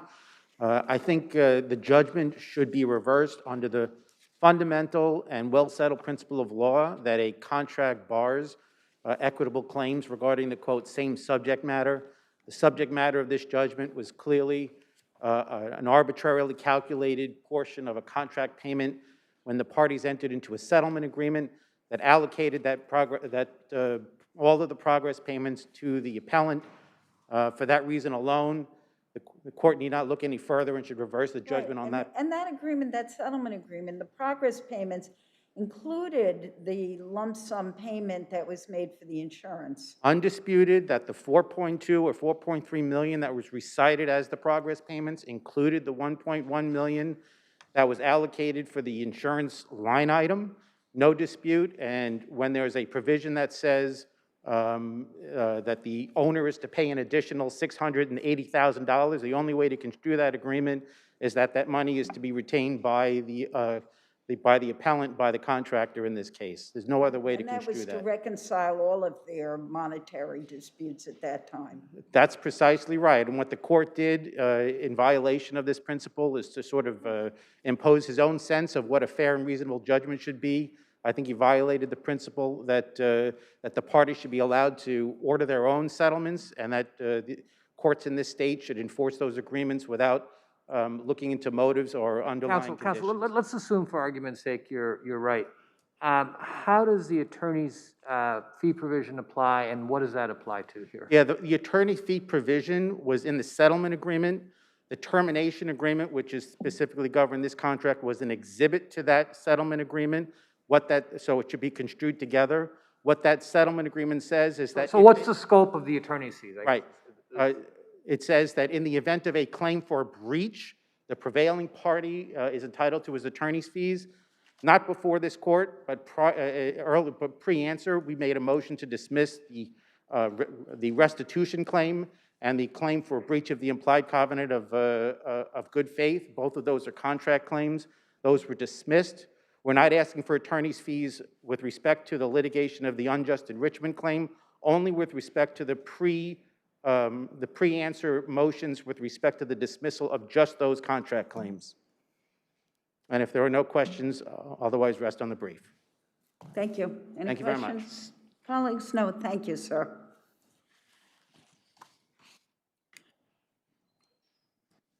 All right, the next case is People versus Adrian Lopez. Judge Weber is recused from that case.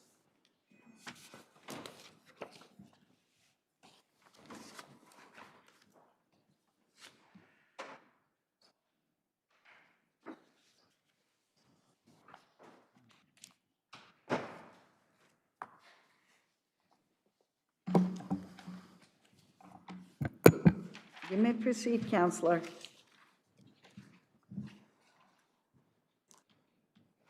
Good afternoon, and may it please the court. Michael Kramer from Debevoise and Plimpton, along with the Office of the Appellate Defender, on behalf of Appellant Adrian Lopez. Mr. Lopez was denied a fair trial in the single eyewitness case where identity was a central issue. First, respondent has conceded a trial error that bolstered the sole eyewitness's identification. Second, the prosecutor violated Mr. Lopez's confrontation rights by eliciting incriminating testimony of the co-defendant. Turning to the Trowbridge error, respondent concedes that the trial prosecutor violated Trowbridge by asking Detective Keenan what happened after the lineup. On 2 occasions, Detective Keenan testified that Mr. Lopez was arrested immediately after. In a single eyewitness case that hinged on shaky identification, Detective Keenan's testimony bolstered the sole eyewitness's identification. That error impacted the conviction. Trowbridge errors are particularly harmful in 3 situations. 1, single eyewitness cases. 2, cases that rest on identity. And 3, when the testifying witness is law enforcement. All 3 situations are present here. The testimony Counsel, here— I'm sorry, going back to, you say it's just a single eyewitness case, but wasn't there other evidence that sort of corroborates what the victim testified to? Could you rephrase your question, Your Honor? What evidence are you referring? Wasn't there other evidence, other than the testimony of the victim, that sort of corroborates what her position is? Your Honor, there was no other direct evidence in this case. There was no DNA. There was no video surveillance. The only other evidence in this case was cell site data that at most puts Mr. Lopez in the vicinity of Ms. Ortiz-Colon's apartment, but it does not put him inside the apartment unless you credit her testimony. Well, what about the stolen property? Wasn't that found on Rivera? No, my client is Mr. Lopez. I understand that, but all of the stolen property was found on Mr. Rivera. But Rivera and Lopez, I mean, they're connected, right, through the cell phone evidence, no? And then this property is found with Rivera? Mr. Lopez and Mr. Rivera are connected in the sense that they communicated on the day of the robbery, but that they're not connected for purposes that makes him the second perpetrator that went into Ms. Ortiz-Colon's apartment. It's important with respect to the Trowbridge error that the testimony here was in fact false. Mr. Lopez had already been arrested. There was no reason for this information to come in and be shared with the jury, but to improperly bolster Detective Keenan's the out-of-court identification. This error was not harmless. This was, again, a single eyewitness case and an eyewitness that failed to identify Mr. Lopez in the courtroom and then made a about-face after seeing the defendant's mugshot after a recess and when she texted with the prosecutor. This bolstering compensated for her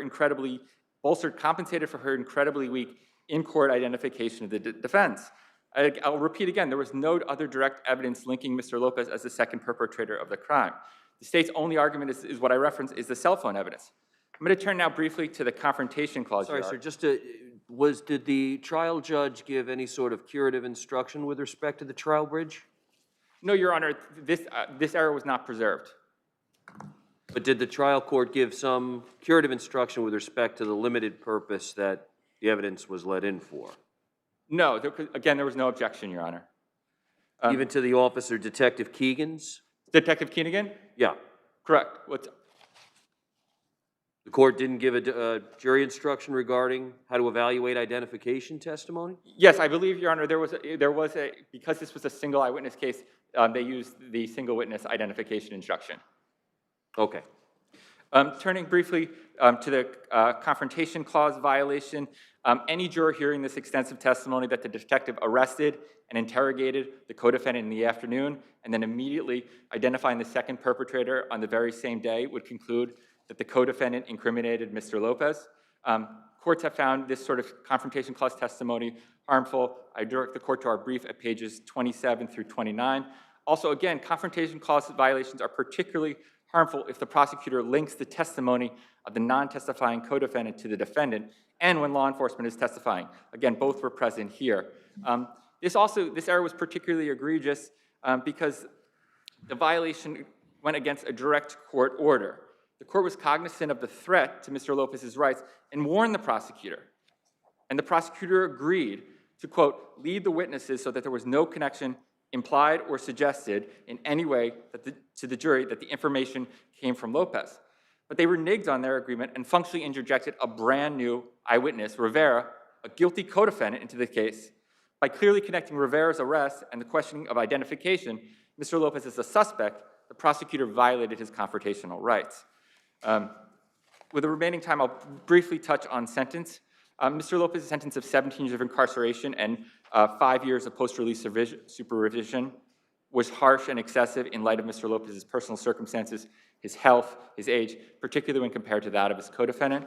Mr. Lopez is currently 62 years old. The risk of recidivism for someone at his age is quite low. If his sentence is not released, he'll be 70 when he's released from prison if he doesn't succumb to illnesses related to his weakened immune system. So it's effectively a death sentence. A life sentence. Moreover, Mr. Lopez and his co-defendant, who received an 8-year sentence, are equally culpable under the law. Both were charged with the same crime. Just to wrap things up, if I can finish, Your Honor? Thank you. All of the complained of issues went to identity. Once the jury heard from Detective Keenigan, the very first witness, that Mr. Lopez's co-defendant implicated him in the robbery, the jury was tainted beyond repair. The jury further was infected by when the sole eyewitness's identification was bolstered by Detective Keenigan. For the reasons we just discussed, the matter should be remanded for a new trial. In the alternative, Mr. Lopez's sentence should be reduced in the interest of justice. Thank you. Thank you.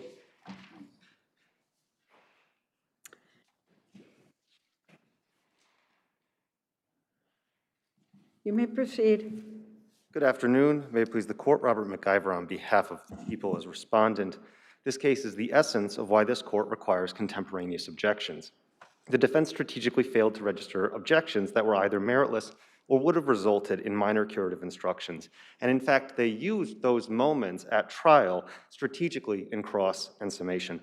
I'd like to briefly address the notion that the prosecutor reneged on a prior statement. They didn't violate a court order on page 419.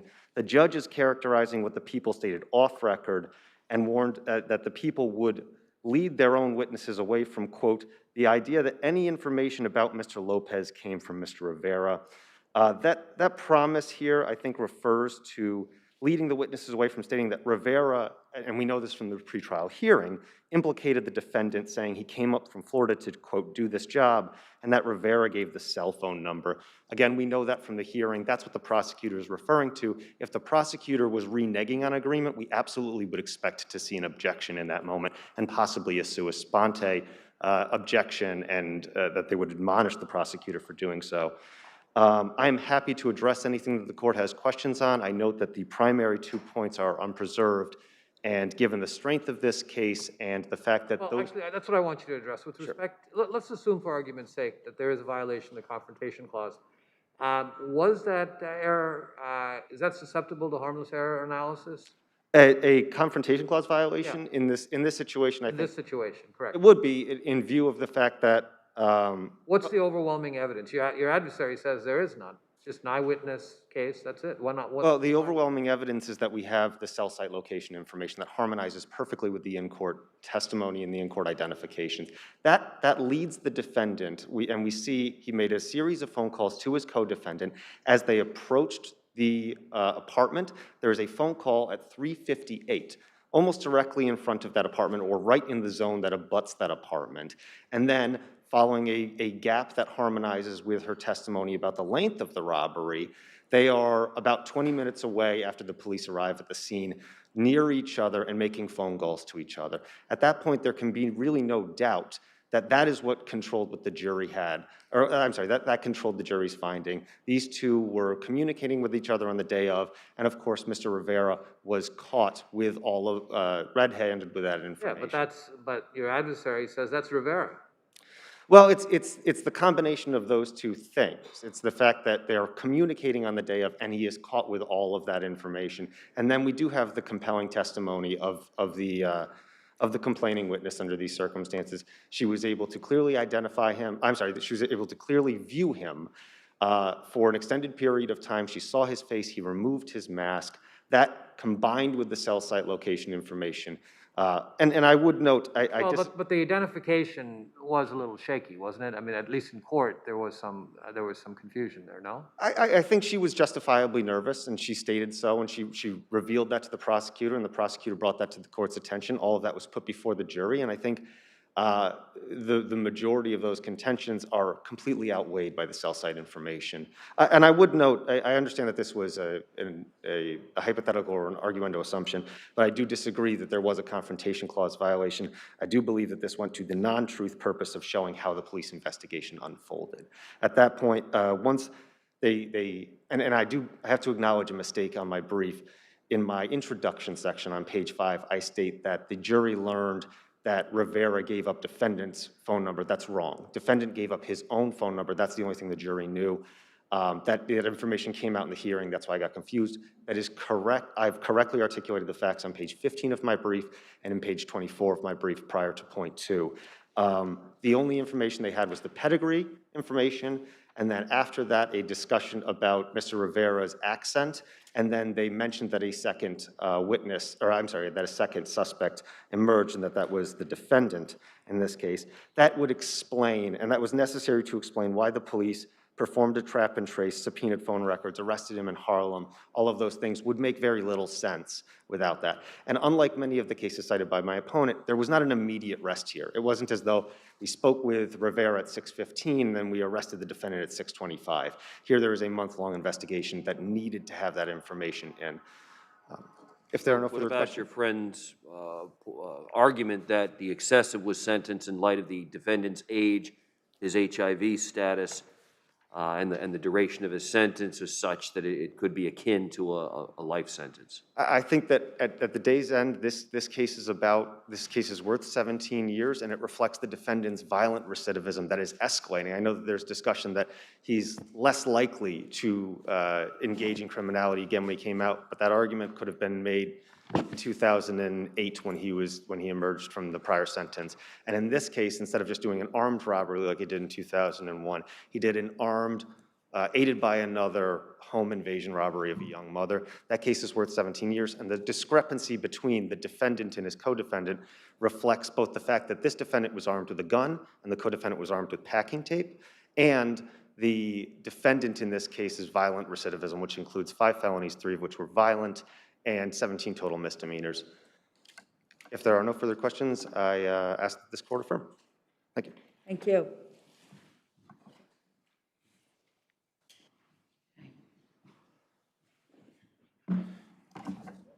Thank you, Your Honor. Just 2 quick points, and they focus on harmlessness. With respect to the confrontation clause, given that this is a constitutional violation, it is per se reversible unless there is the possibility that it contributed to the verdict. It is the government's burden to show that the error was harmless beyond a reasonable doubt. They failed to do so. In fact, they don't even argue that the error was harmless. I'm sorry, sir, but would that confrontation clause aspect, that was not preserved, right? Correct, Your Honor. There was an unpreserved confrontation clause, and then there was a potentially preserved or partially preserved with respect to Trowbridge, which would have separate harmless error analyses. Correct. They both have different harmless error standards, Your Honor. And I will concede, as we made clear in our brief, the trial bridge error was not preserved below, just like the confrontation clause. Let me ask you this. What if we consider in the interest of justice the unpreserved confrontation clause and the trial bridge? Which harmless error standard would we have to use in that sort of blended situation? I think you could go one of two ways. You could do point 1A, which is the trial bridge, and run that through the standard that was announced in Mobley, or then you could separately and independently go through the confrontation clause analysis and use the beyond a reasonable doubt standard. Counsel, you had the complainant herself, the victim, testify at this trial, correct? She made an in-court identification. She made an in-court, she failed to make an initial in-court identification. Yeah. Then there was a break. She texted with the prosecutor, as my colleague made, and raised that with the court. But then she was shown mugshot photos, and she was then able to identify Mr. Lopez in the courtroom. What my colleagues at the Office of Appellate Defenders tell me, it's very rare that you have a failed in-court identification. Well, that's kind of hearsay now. That doesn't work. Okay, thank you. I see that my time has expired. I I ask that the court remand for a new trial or resentence in the interest of justice. Thank you, Your Honor. Thank you. And sir, you're here pro bono from Debevoise? Debevoise, thank you. Yes, Your Honor. Debevoise? Yes, I want to thank you for your pro bono service, and please convey our thanks to your law firm as well. Thank you, Your Honor. We thank you as well, sir. Thank you both.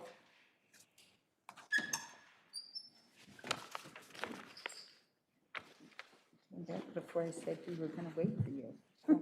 That's okay. Shaw versus 20 64th Street. No, Omar. Oh, excuse me. Wait, I misspoke. It's been a confusing day for me. All right. RG. But Shaw, get ready. You're next. Let's sit down. Right. Yeah. Go ahead, Counselor. Thank you, Your Honor. May it please the court, Rebecca Viscatus for the Commissioner of Social Services.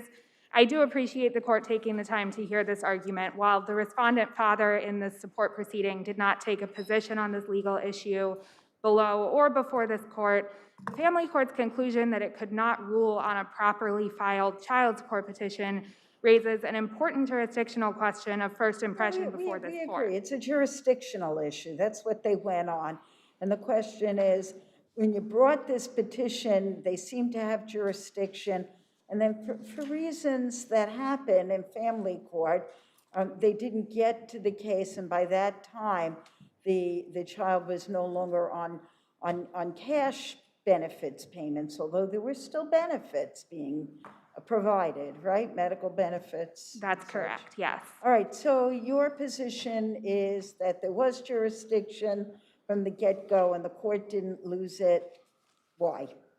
Sure, so the support magistrate's dismissal here was based on two erroneous readings of the Family Court Act and the Social Services Law, or two errors in the magistrate's reading. First, the fact that the family stopped receiving the cash assistance benefits did not convert the petition to one seeking only retroactive and medical support. At the appearance where the support magistrate dismissed the petition, the attorney from the Department of Social Services said that the department was seeking retroactive support. The support magistrate seems to have assumed that it was then only an application for retroactive and medical support. But the petition itself said on its face that it was being filed on behalf of the mother who was the assignee, and that if the assignment ended due to the cessation of public cash assistance, that she would retain the right to pursue support under that same petition. And in fact, what the statutory structure sets up, what's supposed to happen in this situation is that the petition remains active and the Department of Social Services would assist the mother in continuing to seek a support order and enforce a resulting support order, which would benefit. I have a question which I don't understand. It's my understanding that under the Family Court Act, once this petition is filed, if there's an adjournment, it's mandatory that a temporary order of support be put in place, correct? That is my understanding as well. Well, that's what the statute seems to say. Why was that first requested by DSS? And if so, why wasn't that granted? So that, I do not know why there was not a temporary support. Well, was it requested? Not on the record, no. The procedural history of this case, basically the petition was administratively adjourned with no appearances. Then the only appearance that took place was one where there is no transcript from that date. It apparently does not exist. But the subsequent memorializations indicate that the Department of Social Services submitted the documentation indicating that the family was receiving cash assistance. The support magistrate did not ask the mother or the father to enter the courtroom, and then again adjourned the case. And on the next date, the benefits had ended. But wouldn't it have been incumbent upon the DSS attorney to make that request if the support magistrate wasn't familiar with the law to make a request for a temporary support order? Because if that had been in place, then issue over, right? I agree. If it had been in place, the issue would be over, and this would be a lot simpler. I don't think that it necessarily should be incumbent on the Department of Social Services, as it is a statutory requirement. I also, to Justice Gish's point that that sometimes events like this happen in family court, I don't think it is entirely unusual for things to be administratively adjourned or adjourned after quick appearances and the temporary support order not actually be issued at the first appearance on the record, even though it should be under the Family Court Act. But going to Judge Singh's point, shouldn't the Department of Social Services had requested temporary support in their initial petition? That is not, my understanding is that that is not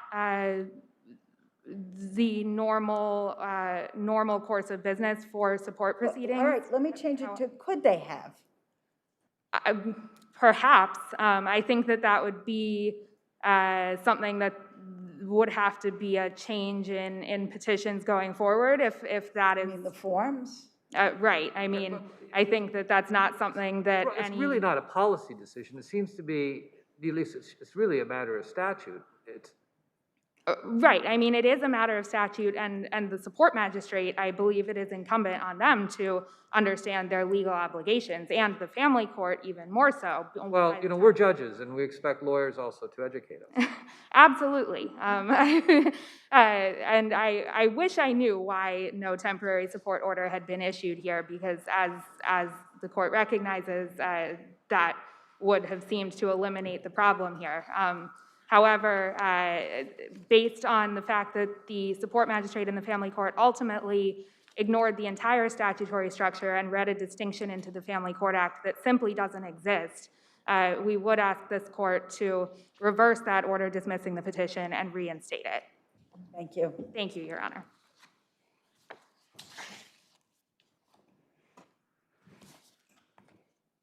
Okay, now I'm going to ask the case of Shaw versus 20 East 64th Street to step up, please.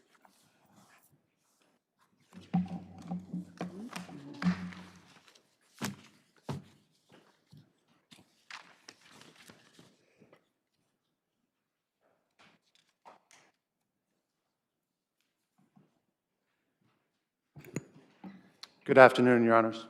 Kevin O'Connor on behalf of the appellant cross-respondent TriStar. I want to start by framing the issue of Judge Moulton in the decision July 29th, 2020, found that the tort and contract claims were severed. It affirmed the contract claims, and it dismissed. I believe some of us were on that bench. Correct. And for reasons we don't know and can't be explained, 20 East hasn't paid that judgment. It was bonded off. I don't know why the plaintiffs are here. It hasn't been paid.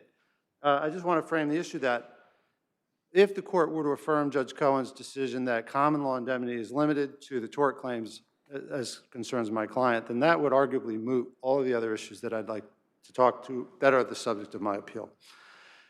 Turning to the subject of TriStar's appeal. Okay. They kept TriStar in this case. I want to start with the fact that Judge Cotler's decision on summary judgment makes clear she was fed misinformation by 20 East, who claimed falsely that Bronzino was an agent of TriStar. And that was completely untrue. And we cite to that in our brief. You get to trial, and 20 East admits that was not true. How did they keep me in? How did they keep my client in? They claimed that general supervisory responsibility on a construction contract is enough to keep a CM, a construction manager, in a case. The contracts speak very clearly to this. TriStar had no ability to direct the means and methods that were used by this specialty contractor. It didn't have the power to stop them. Can we sort of get to the evidence? Was there testimony that TriStar was responsible for the monitoring of movement of plaintiff's homes? There was testimony that TriStar was responsible for optical monitoring, which is on the street. It is monitoring of targets on the outside of the building. There is that testimony because that is true. What is also true, Your Honor, those never moved. None of them moved, even the ones that were stuck on the building. And there was also testimony by everyone. Everyone agreed that you could not say that a failure to have that target observed led to the property damage. It is complete speculation, and they allowed it to go to a jury, and they allowed a jury to try to figure it out. And I'd submit to the panel that this case is very complicated. You look at it, thousands of pages. And you're going to ask a jury to figure out these complicated issues of who's responsible for what? Well, I would suggest that it's the attorneys who made it complicated, quite frankly, in the manner in which they bifurcated these cases. But in any event. Turning to the experts in this case were allowed to testify. They never even read the contracts. The two prime experts, Cornelius and 20 East expert, never read the contract, yet they testified. And then they allowed 20 East to argue from that, oh, well, TriStar should have stopped them. And the testimony was very clear. 20 East legally is responsible. And I will submit to Your Honors that the tort judgment assigning 60% to the only company that went through this entire trial unscathed, did not get tagged with strict liability despite multiple attempts. We're 60% responsible. It doesn't make sense. It's illogical. We would call on this court to use its powers, and we've cited to you several cases where this court has stepped in and said that doesn't make sense and reduced that allocation, if at all. We think we should be let out of the case. 20 East was held strictly liable, right? Correct. Correct.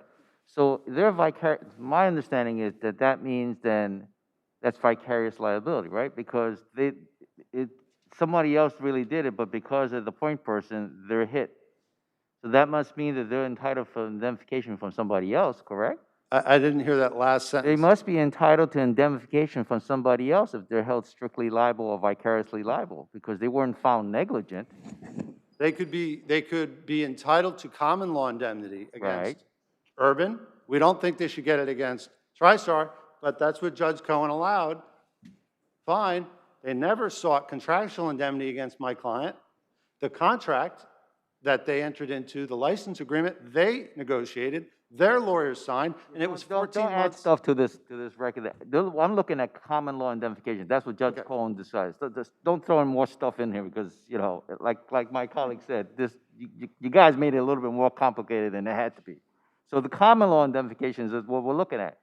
So that's what Judge Cohen found, right? It is, but we would respectfully submit that the allocation is illogical and it should be reversed. If anything, it should be 25 or 20% TriStar with the balance to Urban. They're the specialty contract. Okay, all right. We're going to hear from Urban next.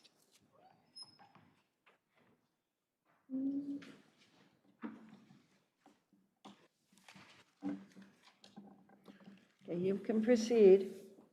Thank you. May it please the court, Eric Leiter of Morrow Lilling Naparty for defendant, respondent, cross appellant, Urban Foundation Engineering LLC. So who's the more culpable party here?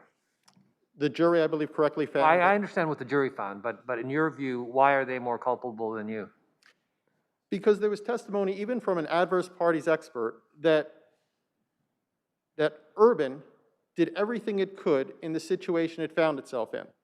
The jury could find that there was some fault on Urban's part, that the start of the situation, Urban might have realized a moment sooner, this is more water than we should have expected, something we should stop now. But once that problem began, the reason it grew and the reason the damages became what they were to the plaintiff's home was because of what TriStar did. When TriStar didn't supply the electricity needed to keep the pumps running, it was that caused the water to fill the excavated pits overnight, eroding the soil from underneath the plaintiff's home. It was TriStar that admitted that it hadn't reviewed the notations about the measurements, that it had ignored 118 notations about measuring points being missing and never had them replaced. It was... So it's just not the optical perimeter that they were responsible for, as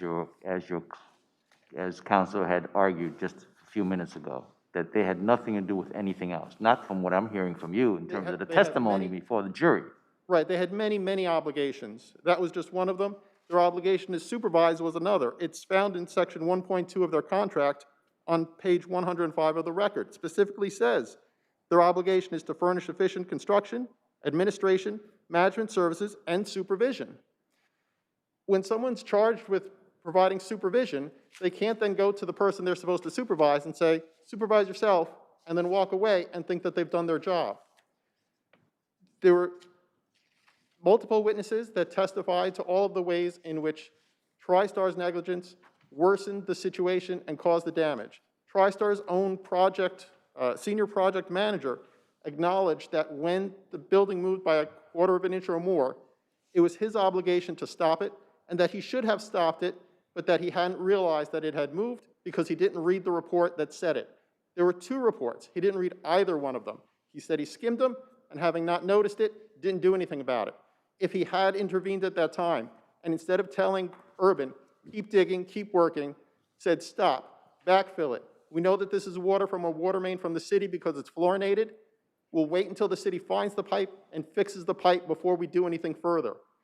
It's only TriStar that controls the schedule of the work, when Urban does its work, where it does its work, when it yields to other contractors.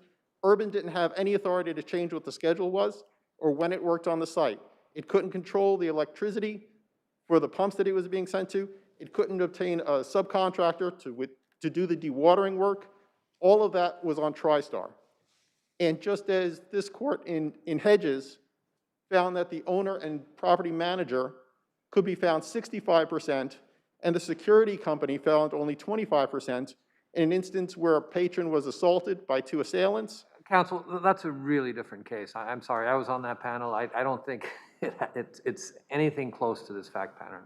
While it's certainly a different case, I think it indicates and demonstrates that there is no general rule, as TriStar would suggest, that the owner or a GC can't be more responsible than one of the contractors or subcontractors on a But site. essentially, isn't that ultimately a jury question here, assessing, weighing the relative degrees of culpability and then coming to a determination? Yes, and that's what this jury did. And there's no assertion that something unfair happened in the trial, that there was some inflammatory summation, anything that would cause the jury to be anything other than rational and fair in how it comes to the conclusion that it came to. I would like to, if I may, in the time I have left, address the issue of indemnification. As Judge Oing has noted, this is really only supposed to be about common law indemnification because 20 East did not bring in its motion any application for the contractual indemnification issues to be resolved. On common law indemnification, when Greg Heimowitz from 20 East decided what it would pay to the plaintiffs, the Shaws, in exchange for a license agreement, it decided what it would be voluntarily exposing itself to as being responsible to the Shaws for. It wasn't the law that did that. It wasn't common law. It wasn't tort. This was what it chose, 20 East chose to be liable for. It could have just said, I'll give you $400,000, you give me a license. As long as I pay you the $400,000, you'll never have a breach of contract claim against me. They decided to go a different route, promising attorney's fees, promising a variety of things, and that has become a cost to 20 East, but Urban and TriStar had no role in that. I see my time is up. Thank you. Thank you, Your Honors. Thank you. 20 East?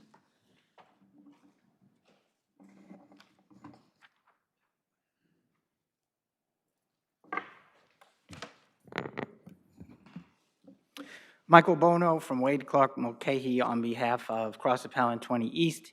May it please the court, in respect to the indemnification issue, Judge Cohen cited to 17 Vista, which was a decision of this court, but he did not get into the underlying factors of that case, which was the fact that in determining whether a party is entitled to common law indemnification for a breach of contract, the court needs to look at the reason why the contract was breached, what part of the contract was breached, and what damages flow from that breach. So while it's true that 20 East entered into a license agreement with Shaw, the relevant part of the contract that was breached that led to the Shaw's damages was that work shall be performed in good and workmanlike manner, which is what TriStar and Urban did not do. And that's why 20 Common law indemnification, you know, my understanding is that the common law indemnification, we're talking about tortious conduct, torts. I mean, now you're asking us to expand that to include contractual claims too, right? I mean, that's what this is about. That's what you're advancing, right? No, I'm advancing that a party is entitled to common law indemnification for its own breach of damage, for damages that it may owe for its breach of contract, depending on why the contract was breached. Right, you breached your contract with the plaintiff because of the TriStar and Urban, what their conduct was. Correct. Right, and so therefore you want common law indemnification for what you're going to have to pay the plaintiff on your breach of contract. Correct, and in this case, it consists. Yeah, so it's essentially you're asking for indemnification for breach of contract.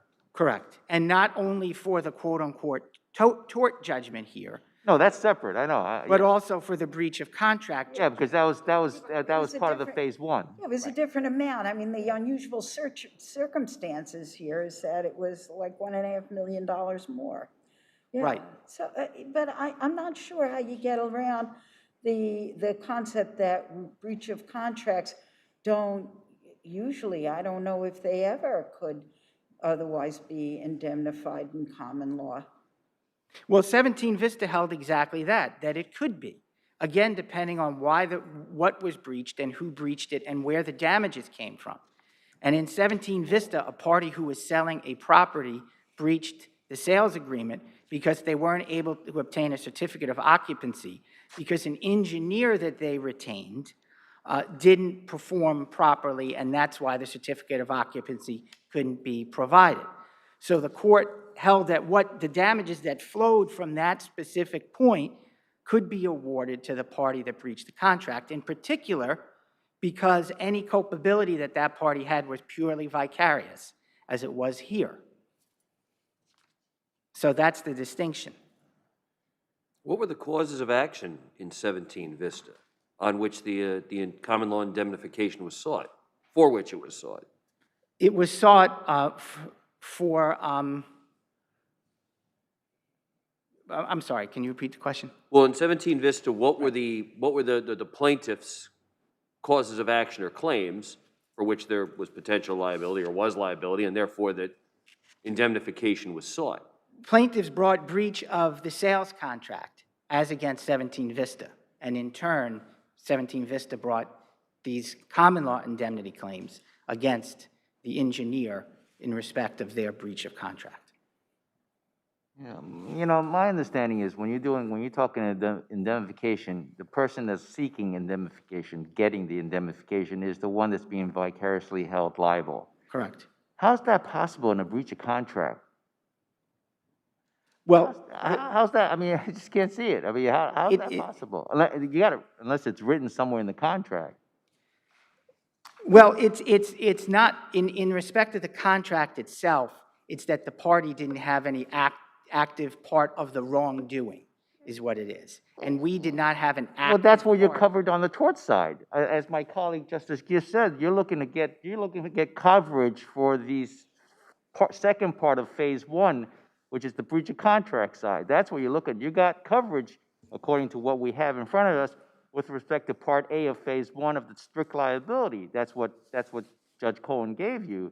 But now you want to extend it to also cover the breach of contract side. So Right, because again, we had no participation in the act of wrongdoing. We had no breach, only because of the quirky manner in which this was held, was that there was a You high guys set judgment. that up. Yeah.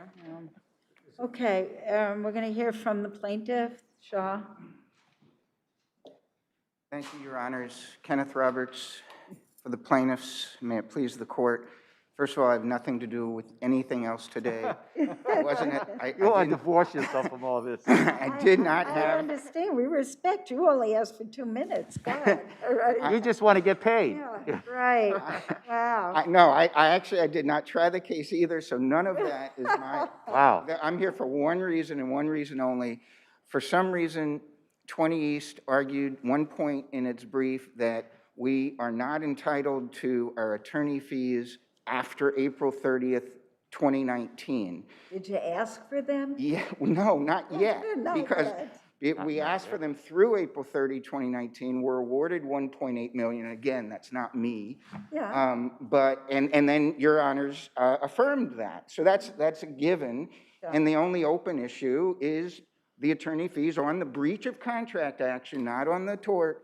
Breach of contract, attorney fees from April 30, 2019 until whenever this case may end. And that's all I have to say, Your Honors. Okay, thank you. All right, we're going to go with rebuttal. Let's start. Tri-State, come on, get up. You're good. You know. I'll be quick, Your Honor. The assertion that there was, the statement was made that there's never been an assertion that the trial was unfair. Read our brief. We go through all of the things that Urban has done, and they did it again here. The assertion, all of these assertions they make about water and electricity, that's nowhere in the record. You won't find it. We addressed that in our brief. They didn't even have an expert. Urban didn't have an expert. They latched onto 20 East's expert. And we moved to strike the expert report because the guy had never even read the contracts. And he was making all these statements about obligations, a general duty to stop work. And the assertion that TriStar admitted that it should have stopped, that's not in the record. I'd encourage the court to see that. Plaintiff just said they want to get paid. All they have to do is call the bond company. The money's sitting there, and they're going to get $250,000 in interest since July because 20 East is not paying it. I think actually we said, gee, your interest isn't getting paid, but well taken. 17 Vista, you can see that they weren't able to answer that. And you know, it ties in with what with Urban just said. Urban just pointed to the failure to pick up on notations in the reporting that was going on in the pit.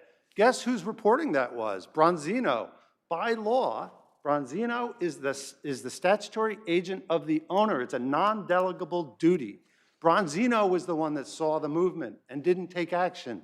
But they blame it on my client. This is the only case I'm aware of. Didn't your manager, Mr. Musig, didn't he admit that TriStar was responsible for monitoring? There is, yes, there's monitoring on the street. So you're going back to the argument that this was on the street and not. And that's important, Your Honor, because the admissions by the experts was unanimous that there's no way to say that a target out on the street, where the building doesn't move because it's not on the same foundation. There's no evidence that that moved, and you can't say that somebody who had a better target might have stopped something 30 feet down in the basement. Thank you, Your Honor. Thank you. All right, Urban. Thank you, Your Honors. To briefly respond to TriStar's arguments, first, although he repeatedly notes that witnesses who were called as experts said that they had not reviewed the contract, there isn't an assertion that what they said is contrary to the contract. The contracts were in evidence, and what they said is consistent with what the contracts say. There is the gap there, but there's nothing wrong with the jury having received the contracts and having received testimony consistent with the contract, reaching a conclusion that's also consistent with the contract and the testimony. Could you rely on did you have an expert? You're required to have an expert, and did you rely on 20 East's expert, and could you? We did not call an expert on the issues that he's raising. We've relied on the testimony of some witnesses who were, in addition to being fact witnesses, in part expert witnesses. The the employees of Urban who did excavation work were familiar with the building codes and things like that. But it's the evidence in its totality, not only the witnesses that we call, but the witnesses that other parties called against us. The fact that they ended up giving testimony favorable to us is what the jury was entitled to rely on. If I can return to the issue on the indemnification, because I think the point was correctly made, this would be quite an expansion of what common law indemnification is. There was no obligation for someone to pay a third party's attorney's fees in common law. And yet, in this situation, 20 East would try to make Urban and TriStar responsible for over $1.8 million in attorney's fees by saying common law indemnification based on a contract that 20 East entered into without any participation from TriStar or Urban on a date subsequent to TriStar and Urban already being underway with its work. They never said to 20 East, oh, by the way, if anything goes wrong, I'll pay your neighbor's attorney's fees. And they wouldn't be entitled that ordinarily even in a contract where it weren't specified that this is what they're agreeing to indemnify someone for. But here they would have it now become an unspoken part of any common law indemnification claim. And again, my time is up. I thank you, Your Honors. Thank you. 20 East.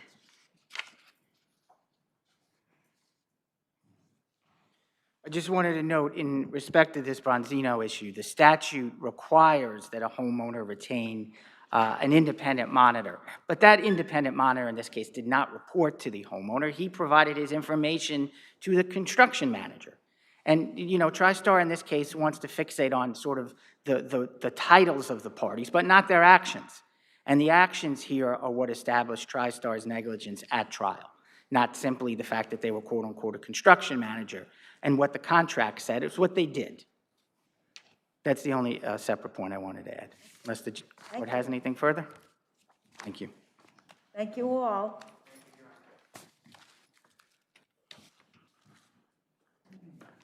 Marchese versus Aston.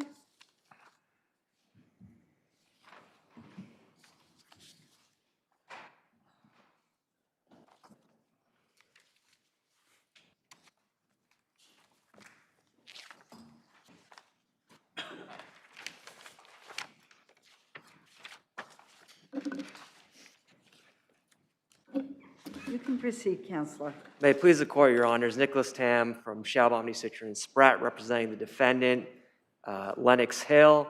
Lennox Hill is an appellant as well as a respondent. Just to lay out a bit of a roadmap here, there's a bit of an overlapping issue that my colleagues will touch upon. That's the notice to admit. I will touch upon primarily the spoliation issue. In this case, the court's directive to the trial court to charge an adverse inference against Lennox Hill at the time of trial was an abuse of discretion for 3 reasons. First of all, the quality logs were not relevant or critical evidence in this case to establish that the instrument trays or the instruments themselves were unsterilized. Excuse me, sir. Oh, go ahead. Nope. No. All right.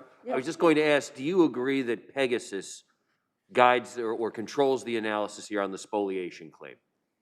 1 second. Pegasus Aviation. The no duty to preserve irrelevant records case?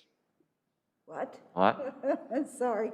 No. Pegasus Aviation was the Court of Appeals case dealing with electronically stored information spoliation claim, and then in the course of that articulated or adopted the then federal standard for spoliation of ESI.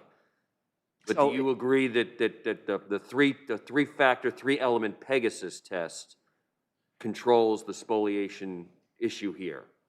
So I think that in this case, there's no duty to preserve irrelevant records. I think that the critical evidence. But wait a minute. I don't understand this. So the actions brought in 2014, correct? Yes. You're on notice that the claim against the hospital is that there's been improper sterilization, which has resulted in infection, correct? Yes. Bill of particulars is served. Subsequently, in December, a discovery demand is served.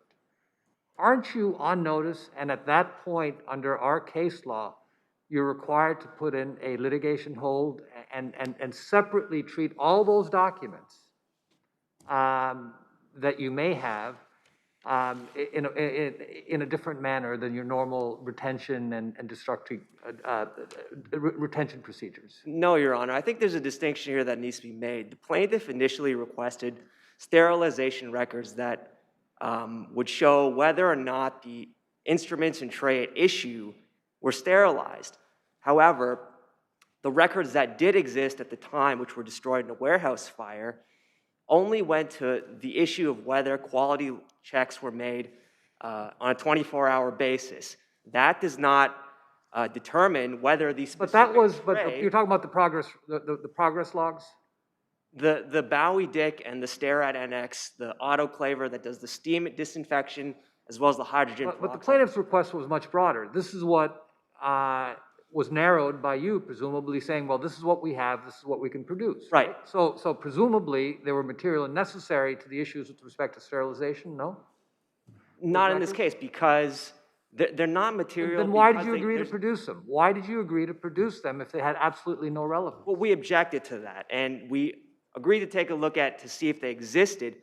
The issue here is that there's no VIN number on these instrument trays. You can't track whether a tray used in a specific surgery. How do we know sterilized- that? How do we know that? That's based on the affidavit that you have submitted, right? Before Yes. the motion court. I would like to know is that, I got to take at face value what he's telling me. It would have been nice to know, to see a quality control form, exactly what it asks and what it details. I mean, that would have been nice to have at the time of this surgery back in 2012, what the form asked for. But you didn't have that. I have to take at face value what he's telling me. So Judge Owen, the only thing that the quality logs would show is that whether or not they were functional on that. Then I have to take at face value what you're telling me is gospel. But Without would they- seeing it. Would they show that they were non-functioning? They would show whether or not they were functioning, Judge Gibb. No, non-functioning. I mean, wouldn't they show the converse as well? Yes. So why isn't that relevant? Well, it's not critical evidence. I would say that it's not critical. Critical, the standard? Yeah, and the other thing is, you know what, if you're going to, it seems to me you're going to concede the sanction. You make a determination that you're not going to maintain these records because you find that they're not relevant, although, they're requested. So now, once the court makes a determination that they are relevant, then it seems to me that, you have to kind of die on the sword because you made the determination that they weren't going to be relevant. Judge, I would absolutely disagree with that. We do not concede that spoliation should have been ordered in this case or an adverse inference. What I believe our position is that it's the plaintiff's burden to show that it was critical evidence. They never established through expert evidence. This is a medical malpractice case. And under the Fiore matter, they must produce expert evidence that shows that this was crucial evidence. They can't simply assume that the strep malaria or strep viridans was a hospital-acquired infection.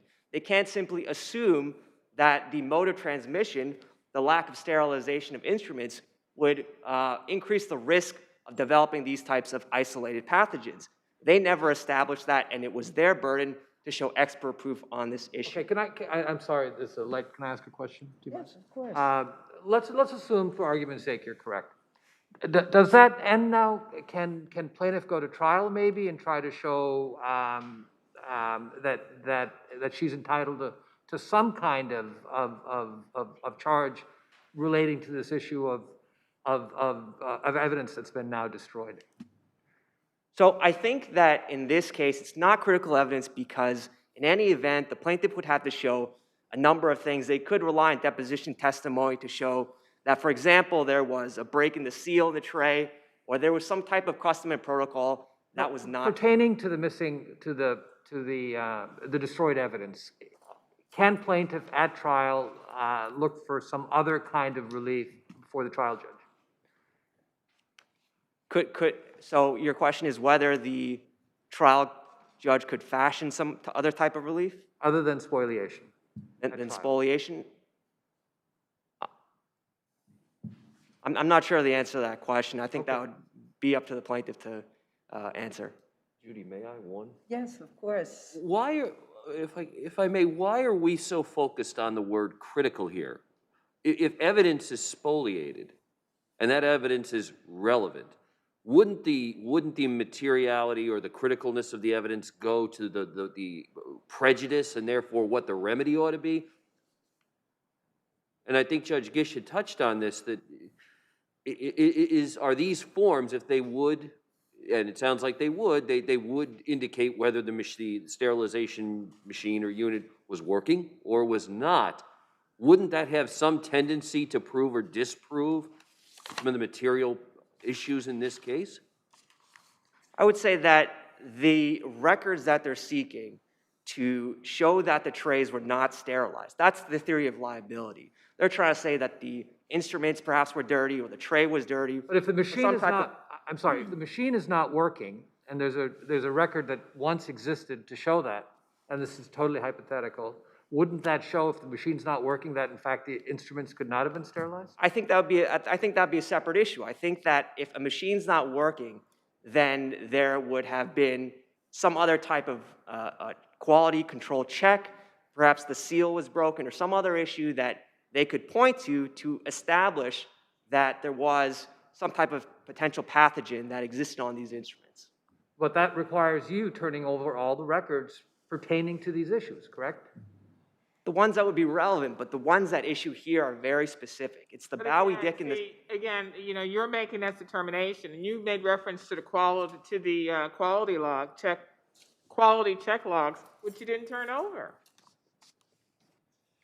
So I think the plaintiff is just trying to establish a trail of sterilization, kind of like a chain of custody. But in this case, there is no barcode, there is no VIN number to these trays. Even if we provide that information, that would not be dispositive of anything. So in this case... Does it have to be dispositive to get a spoliation sanction? Well, they're not even relevant. They're not dispositive or relevant. Well, two different things. I thought they're entitled to any information that might even lead to material or relevant discovery. It's not just something that would be able to go into trial. That would be their burden to prove, which they haven't provided any expert proof to show that this type of pathogen would have had a higher... Whose motion was it, though? Pardon me? Whose motion was it? Spoliation. There was a series of motions, but... You know what, I'm going to take it back. I actually know the answer to that question. It was plaintiff's motion. Plaintiff's. Yeah. Okay, all right, we're going to hear from plaintiff cross appellant. Thank you. Thank you.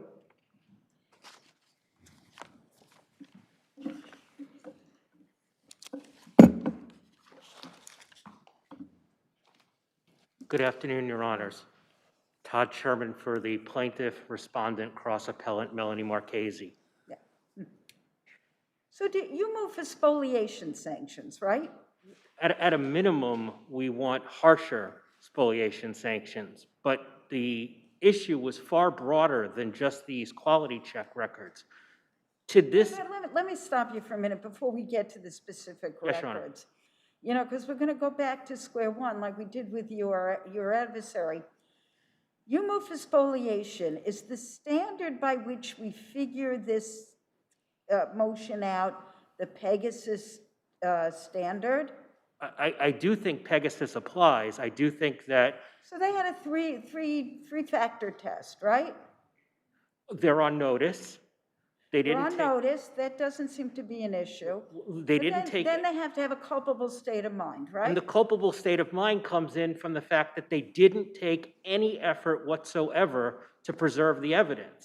But is it the reason that we don't have the documents is that there was a fire?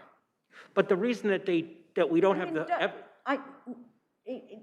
let me phrase it differently because I don't want to go around the circle. The first factor accounts for the fact that they did not preserve records that they should have preserved. That's the first factor in Pegasus. Yes. The second factor is that the documents are gone or destroyed, and they were destroyed with a culpable state of mind. Correct? Yes, Your Honor.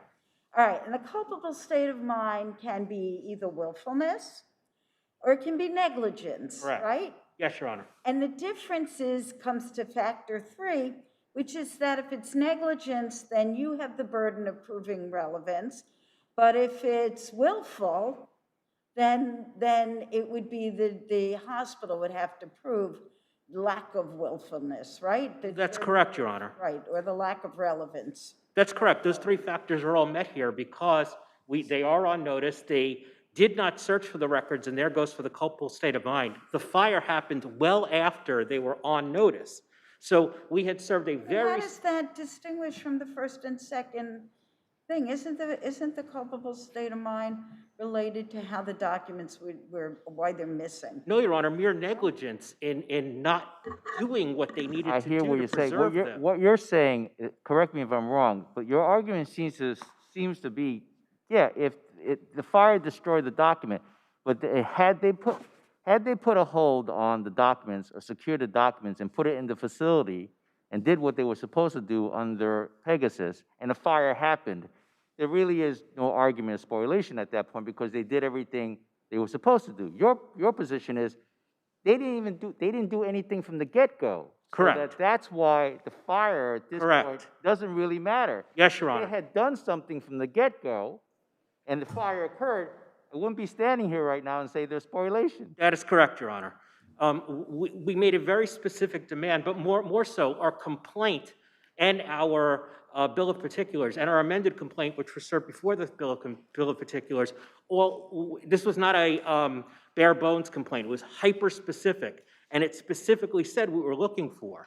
Not in terms of a demand, but that your argument is somehow that they should not have selected a facility that was subject to a fire, that there could have No, been Your Honor. I'm not sure in terms of safeguarding the files. It's that they made no effort whatsoever until the summer of 2018 to even begin looking for records that were responsive to our complaint, our bill of particulars, and our demand from 2014. And the fire was in 2015. In 2015. So they were on notice and they did nothing. Had they gone in, segregated, taken it, whether to their law office, to the hospital, or wherever, made some effort, that would show some good faith. Here it's bad faith. To this day, we do not have any evidence whatsoever about sterilization, disinfection, cleansing.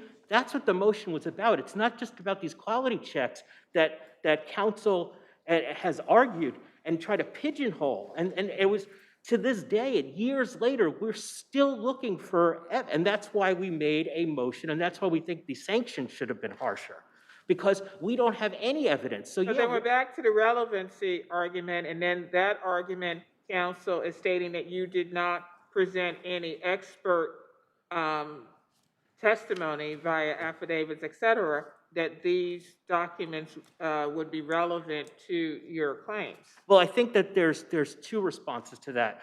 One is that it's sort of a common sense issue that it's an infection case, and information about sterilization, cleansing, disinfection is certainly relevant.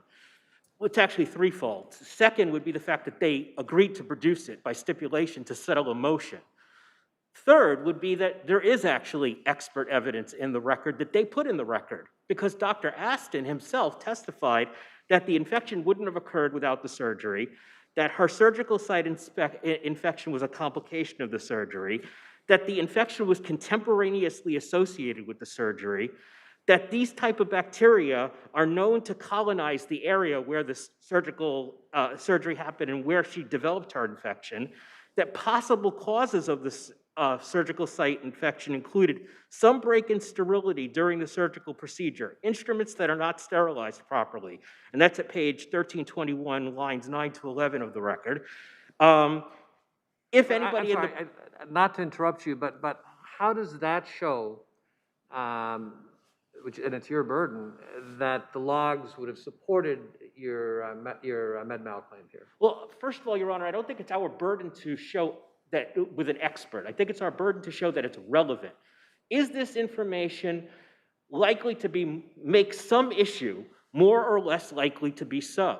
And so what evidence that, and just looking at the records regarding quality checks, whether or not the sterilizers were operating properly would certainly make it more or less likely that the instruments that were processed were sterilized properly.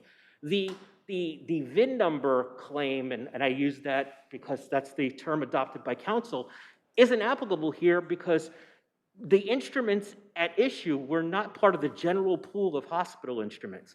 Dr. Aston also testified that he had instruments that were exclusive to him, that only he could use. They were his. So there was even more for them to be able to look for. These are the instruments, or at least give us a time frame, a month before, a month after. They did nothing. They didn't do a scintilla of search until 2018, notwithstanding that we had asked for it, and notwithstanding that our complaint and our bill of particulars specifically said that there were issues with infection control, and that there were issues with the instruments, and that there were issues with sterility. They were on notice of this well beforehand. And to this day, we haven't received not just these quality check records that were destroyed, but we haven't received any evidence whatsoever about any sterilization, cleansing, disinfection of anything. The room she was treated at, the operating room, the instruments that we used, the equipment that was used, the anesthesia equipment. This is just off the top of my head. We haven't received anything. So that's why our motion, we sought very harsh sanctions, and that's why we've cross-appealed, saying that a adverse inference to be determined by the trial judge, while helpful, is not enough. And in our view, there should have been more, whether preclusion or a strike of their answer, because they have not complied with their obligations since 2014. Thank you. Thank you, Your Honors. We understand. All right, let's hear from the Aston respondent.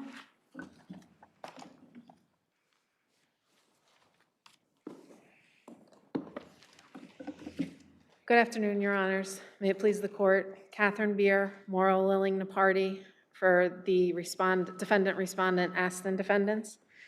Plaintiff's sole argument as to this appeal with respect to Dr. Aston and his PC is related to the notice to admit. And the notice to admit sought Dr. Aston and the other defendants to either admit or deny the genuineness of prescribing information for vancomycin. Now, Dr. Aston did not draft that prescribing information. He did not circulate it. He did not distribute it. He did not file it with the FDA. So plaintiff cannot, a party that doesn't have a hand in creating a document has no ability to affirm or deny the accuracy or the genuineness of that document. That's as a preliminary matter. Even ignoring that, the notice to admit invoked an issue that's at the very heart of this litigation and that is heavily disputed among the parties. Plaintiff's allegation in this case, as against Dr. Aston, is that Dr. Aston untimely and improperly prescribed vancomycin. For a plaintiff to now suggest that the prescribing information, which deals with when and how that medication is administered, doesn't make any sense to suggest that that's not something that goes to the heart of the matter. This is something that's going to be heavily disputed at trial. This is what the trial is, a lot of the trial is going to be about. It's clearly not proper for a notice to admit. A third reason why the notice to admit was improper, plaintiff was attempting to use the notice to admit to establish a standard of care. He essentially admitted at oral argument on the motion below and in so many words in his brief that he was attempting to use the prescribing information to demonstrate that Dr. Aston somehow prescribed the wrong medication or prescribed it at the wrong time. That's not what a notice to admit is for. The notice to admit is not to get at disputed issues that are going to be litigated at the trial. It's to eliminate issues that are not disputed prior to trial. And as the Court of Appeals in Spencieri held that prescribing information, or they held that medication package inserts, which is essentially what this prescribing information is, that's not admissible as to establish a standard of care. So if it would not have been admissible anyway, it doesn't make sense for it to be included within the notice to admit. And just briefly, I know plaintiff spends a lot of his brief suggesting that they're not seeking to get at the content of the prescribing information. They just want to know, is this a genuine copy?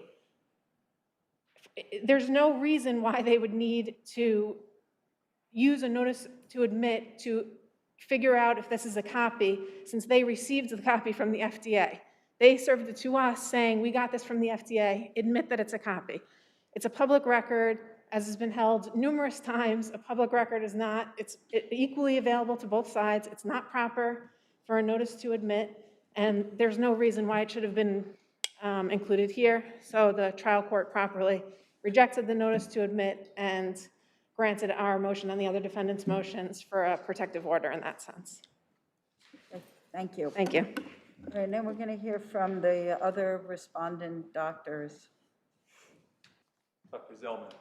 Dr. Zellner, thank you.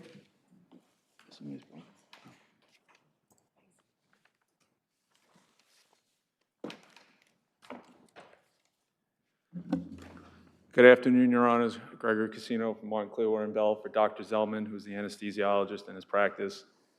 Basically, everything, I don't want to just go ahead and repeat what my counsel said because the issues as to us strictly relate to the notice of a notice to admit. I would just, again, stress that this was not a document that we created.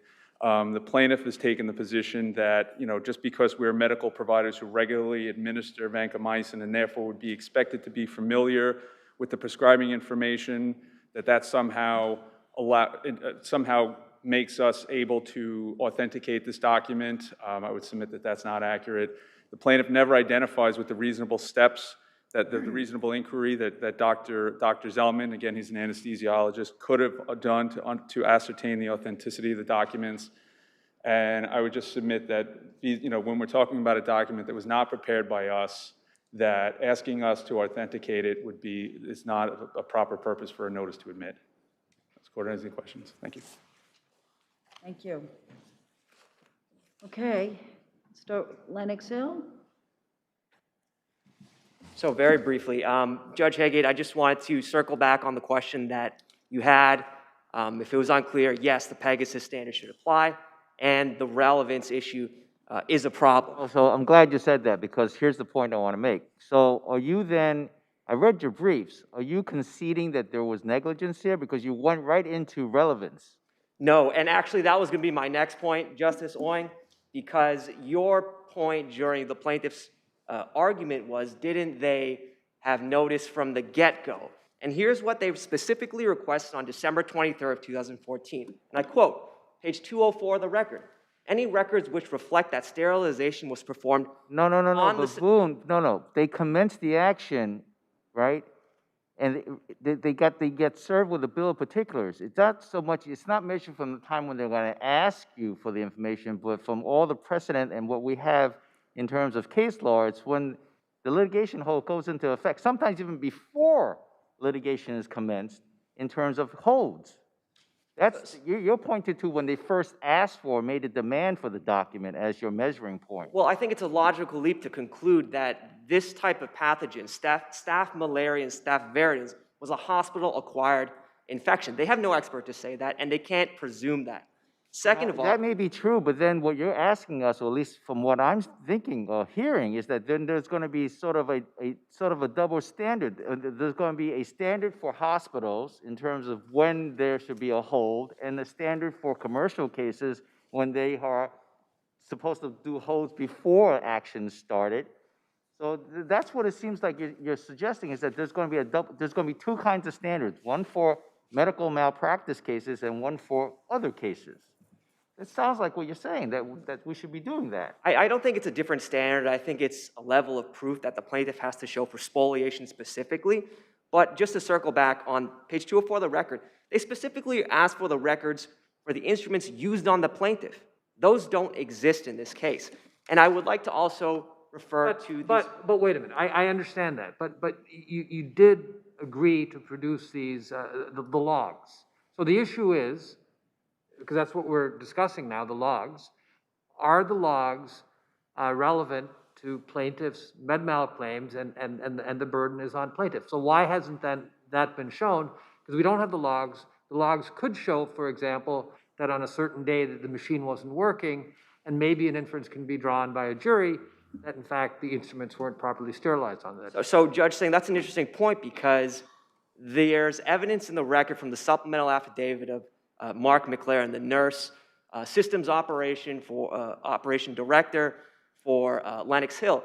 What he said was that there's no evidence, you can't presume that a specific tray or instrument went through the sterilizer on any particular day. It could have come from sterile storage, and that's the distinction here. There's no evidence that even if the tray went through the sterilizer on that day, on the date of surgery, that it was sterilized. That's the distinction. I just quickly, if the form still existed, and the form noted that the sterilization device instrument was not operational on the relevant date or dates, would that be some, not critical or dispositive, but some evidence that tends to support the plaintiff's theory? I don't think so, and I think if we use that on the converse, that would not carry the day. And I would like to address very briefly, one more misstatement by the plaintiffs, or mischaracterization rather, of the plaintiff's argument, is that there's no evidence of any sterilization that was received by the plaintiff in this case. There were protocols exchanged. Dr. Assen's deposition is in the record. There's a table of contents for all these records. Furthermore, plaintiff has the opportunity to cross-examine all these witnesses at trial. They are not prejudicially bereft from proving their case as to the sterilization of these records and whether this particular pathogen came from the instruments at issue. Okay. Oh, sorry, just very quickly on the cross-appeal. The plaintiff has conceded. We have your briefs. And Understood. I Thank you. It's a very Thank you, Your busy Honor. day, and we've given you a lot of time. Thank you very much. Okay, thank you.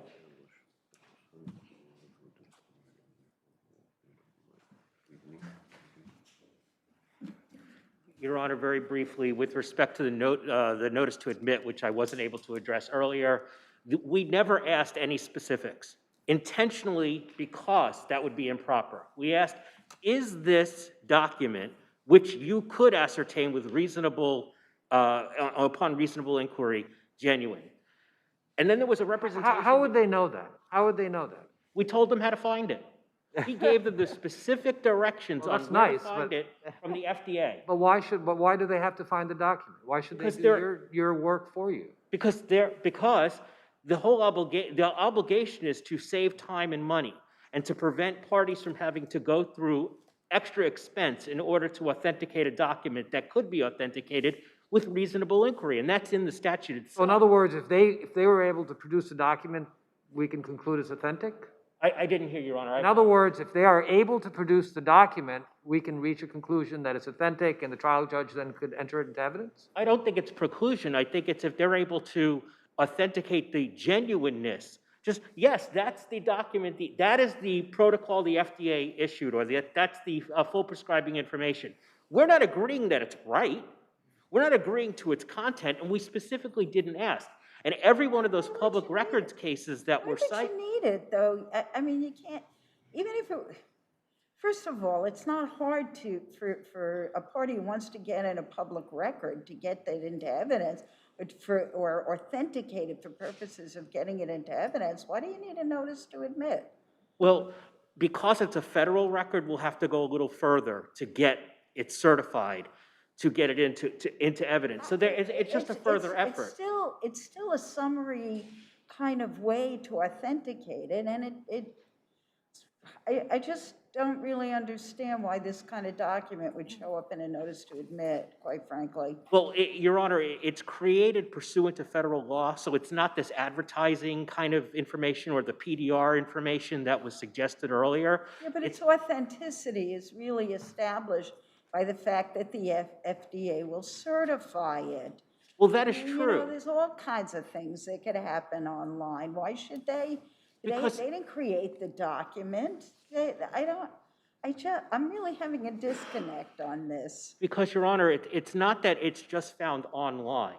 It's not like, Google.com and like, what are the full prescribing? No, it's what does the FDA's website specifically provide a link to within the FDA's archive, and it has a list of records. You're talking online, I don't know, could be hacked, couldn't be hacked. The beauty of certification is we don't even have those issues. They don't have to go chasing around on it. You want to try and get that document in evidence. I don't know if you could, even if it was authenticated, but you leave that for another day. It's an easy job for you, so I'm just not understanding it, but it's okay. We'll take a look at your arguments, Counselor. You understand that? If I could just have one more.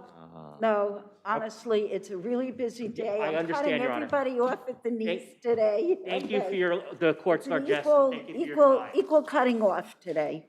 Thank you very much. Okay, thank you. Have a wonderful day. Okay, Westow versus Westerman.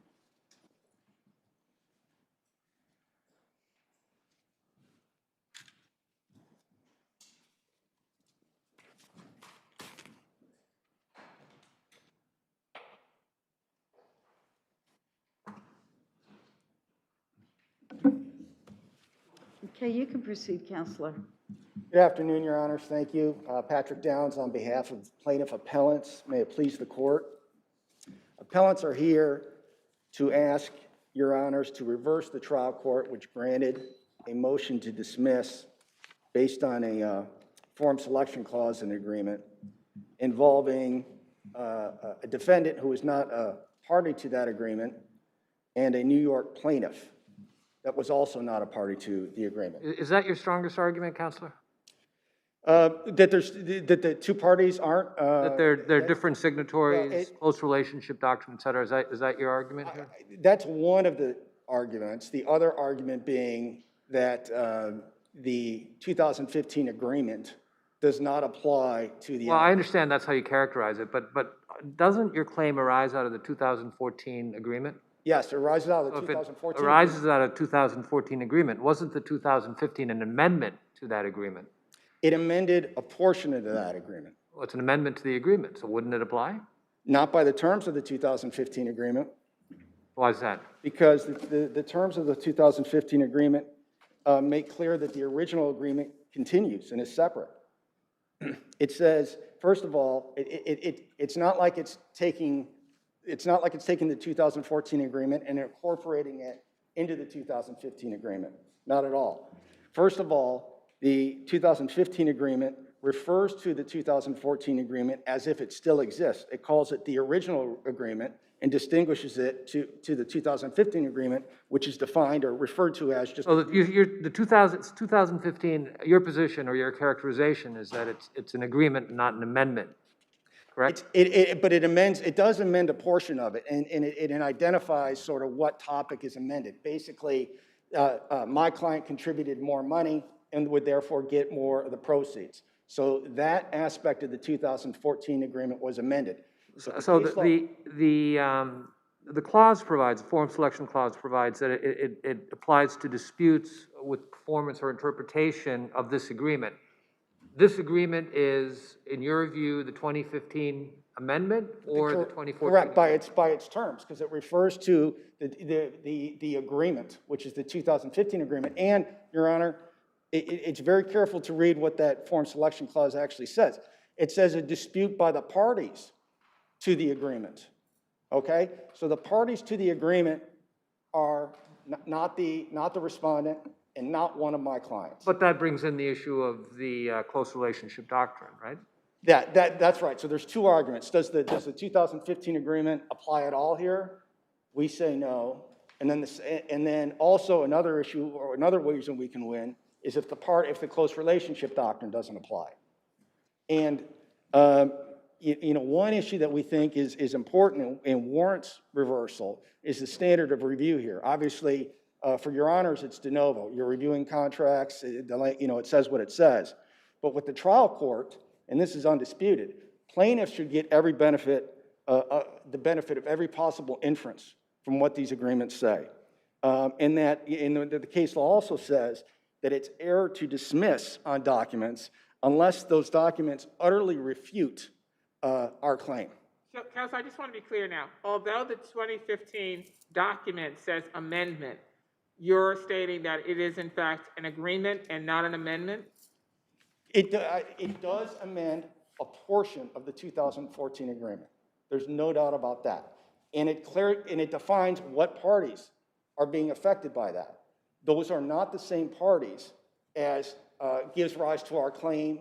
Those are not the same parties that are before the court. And it does not amend the portion of the 2014 agreement that gives rise to our claim.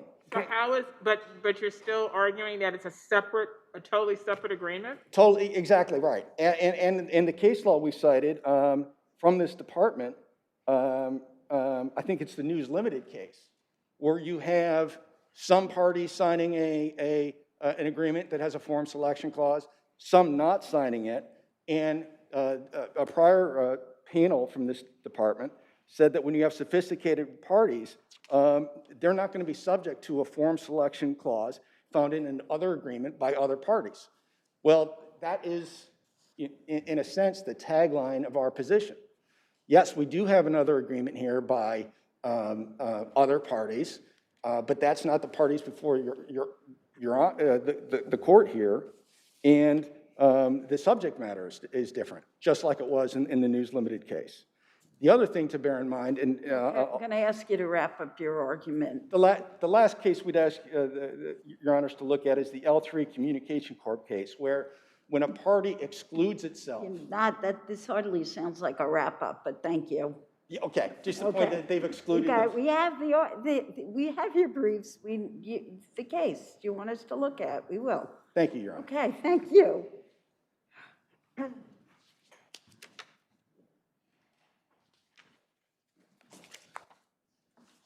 May it please the court, Stephen Dreyfus for Anton Westerman. The short answer to what counsel was responding to the court is, it's an amendment. An amendment changes the original agreement to the extent that it changes it, and it leaves the original agreement in place to the extent that it doesn't change it. That's what happened here. One of the things that happened in the amendment is that a forum selection clause was added. As amended, there is now one resulting agreement that governs the relationship between the How parties. does I think it was paragraph 8 of the 2015 amendment, which provides that all clauses of the original agreement that are not contrary to the provision here shall continue in force. How does that interplay with this dispute? Well, to me, that's a statement of the fundamental character of an amendment, which is to say that anything that isn't in the original agreement that isn't changed by the new amendment remains in effect. The ownership percentages were changed by the amendment, correct? The ownership percentages were changed. I think it was a reduction from 50 to 25 or something like that in ownership. I'm sorry, I had The ownership percentages were changed in the amendment. That was the one of the primary changes. Yes, and I wanted to point out that there's a judicial admission in the complaint, because in the complaint, they affirmatively allege that the majority partner, CSI, and Westerman amended the agreement. They don't say Envol or anybody else. They say Westerman. Now, they can't come back and say that Westerman wasn't a party to agreement when their own complaint alleges that he was. More importantly, in terms of the close relationship doctrine, this is on all fours with your decision in Tate and Lyle, because now we have a control person who is exercising that control through subsidiaries, and their claim is that the subsidiaries are not bound by the forum selection clause that the control person entered into. This forum selection clause was added at the same time that Westerman lost the equal ownership of this project, of this joint venture, because at the time of the amendment, the additional money was put in by Stobe, and as a result of that, Westerman lost half of his ownership interest. And as protection, he got the right, the assurance to know that at least any disputes are going to be resolved in his home forum. That's what he bargained for, that's what he got. Sir, what about, are you familiar with that News Limited versus Australia's decision of our court from 2002? Yes. Okay, and I think I heard your friend mention it toward the end of his argument. How would you distinguish News Limited from this fact pattern? I didn't hear that. I'm sorry, how would you distinguish News Limited from our fact pattern here?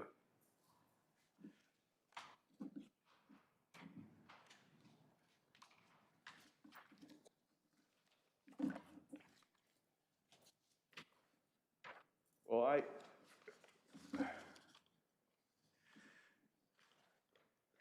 excuse me one moment. I mean, I'm not prepared to discuss News Limited. I would only say to you that your most recent case, which is the Highland Crusader case that was decided only last year, you said, and reaffirming Tate versus Lyle, you said that it's contrary to public policy to allow non-signatory parties through which a party acts to evade the forum selection clause. That's also the ruling of the Dogma case that Justice Hagler relied on, and with particular application to appellant Westhobe 2 LLC. The Tate Lyle says, quote, when a control person agrees to a forum, it is foreseeable that all entities controlled by that person which are involved in the deal will also be bound to that forum. That's precisely the situation that Westhobe 2 LLC is in because it's controlled by the signatory to the amendment, CSI Finance. Westerman was also a party to that amendment as they admitted in their complaint, in fact, affirmatively asserted, but beyond that, he is also a foreseeable control person.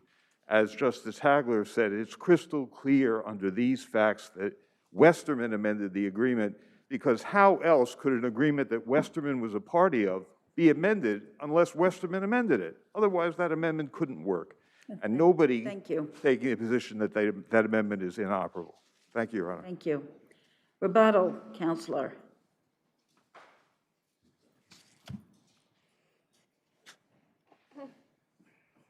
Thank you, Your Honors. The order should be reversed so that the parties can conduct discovery to resolve some of these issues that are being raised. Counsel mentions that we've conceded that his client is bound by the 2015 agreement and the forum selection clause. That's not true. What we said is he amended it. That doesn't mean that he's a signatory to it. He did sign it. He is the only person that owns the company that is a party to it. So that's a correct statement and not a concession in any way. There's still taking any possible inference or any reasonable inference. Westhobe 2 LLC is not a signatory. The trial court had to infer that that was a mistake. Well, it's easily or just as easily to conclude that Westhobe Inc. was the party to that agreement. And giving us every possible inference would mean Westhobe 2 LLC is not a signatory to it. In terms of the 2015 agreement and the 2014 agreement being all one agreement, that can't be right because Clause 9 of the 2015 agreement refers to itself as clause making up this agreement constitute an indivisible whole. But yet the 2015 amendment also in paragraph 8 says clause of the original agreement that are not contrary shall continue, et cetera, et cetera. That's right.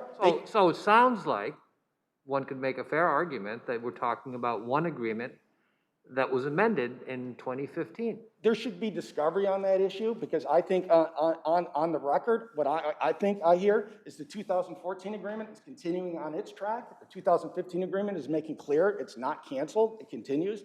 And the 2015 agreement and all the text in there is an indivisible whole by itself. And lastly, the one... Sir, you have red lights. You need to respect them, okay? Thank you, Your Honor. Thank you. People versus Robertson.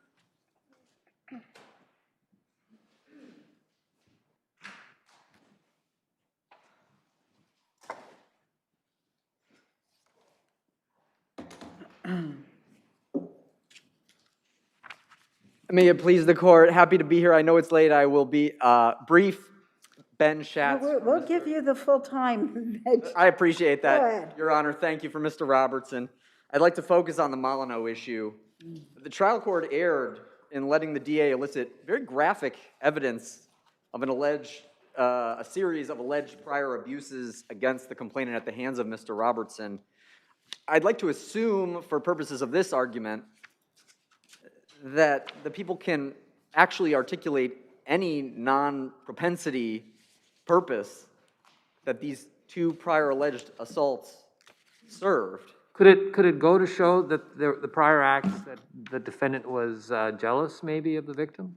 Right, so that's the general proffered basis. I'd encourage the court to dig into that with the people a little bit. It's totally unclear to me what that even means in this case. Well, but in this instance, my recollection of the testimony was that she's at a party, comes back late, he's at the house, and attacks her unprovoked. That's it. Well, that right? couldn't that suggest jealousy because she was out having fun at a party, came home late? So let's take that, let's assume that to be the non-propensity purpose and consider what I think is the real issue in this case, which is whether those two alleged assaults are unduly prejudicial in light of that fairly thin motive rationale for non-propensity. Okay, the Molyneux rule, it's an old rule, it's a venerable rule, it's 120 years old, and basically what's happening is that the prosecution stands up in court and says, I need to prove jealousy. Well, it's a domestic violence case. Every case involves jealousy, every case involves control. And what are... I disagree with you, counsel. And in this particular case, the people stated that the basis for introducing these prior incidents was to give background and context to the relationship and also to demonstrate his motive and intent, to show what he had done, allegedly done on prior dates concerning her behavior. One was the coming home late, dancing. The other one was something about her wearing a bikini or something of that nature, and there was assaults committed. That's correct. Right, so that went to this issue, this particular incident, in order to complete the narrative and also in order to give background to what he had allegedly done in the past when confronted with similar situations. Correct, and I don't agree with that. I'm taking that to be true for the moment because that doesn't end the analysis. The next step is to question whether it's fair for Mr. Robertson to be on trial. The balancing, though, that is something that is committed to the trial court's discretion. It's an abuse of discretion standard. Right, You're so it's a correct. pretty high, right, so it's a pretty high standard for us to look at and say that was an incorrect ruling. And in this case, wasn't there also a limiting instruction about what that evidence could be used for? That's also true, And yes. doesn't that play into our analysis here? It should, to some extent. That's absolutely right. I think the problem is he's defending against 3 assaults, and he's on trial and charged with 1 assault. But that's the whole point. That's why there's a limiting instruction. That's why the court specifically tells the jury that they are not to consider those 2 prior assaults to show propensity or to show that the defendant did in fact commit this particular crime. Limiting instructions are themselves limited. And when you have a photograph of the complainant with a busted lip and bruises from a previous assault that the jury shows, in what world does that go to whether or not Mr. Robertson had motive and intent?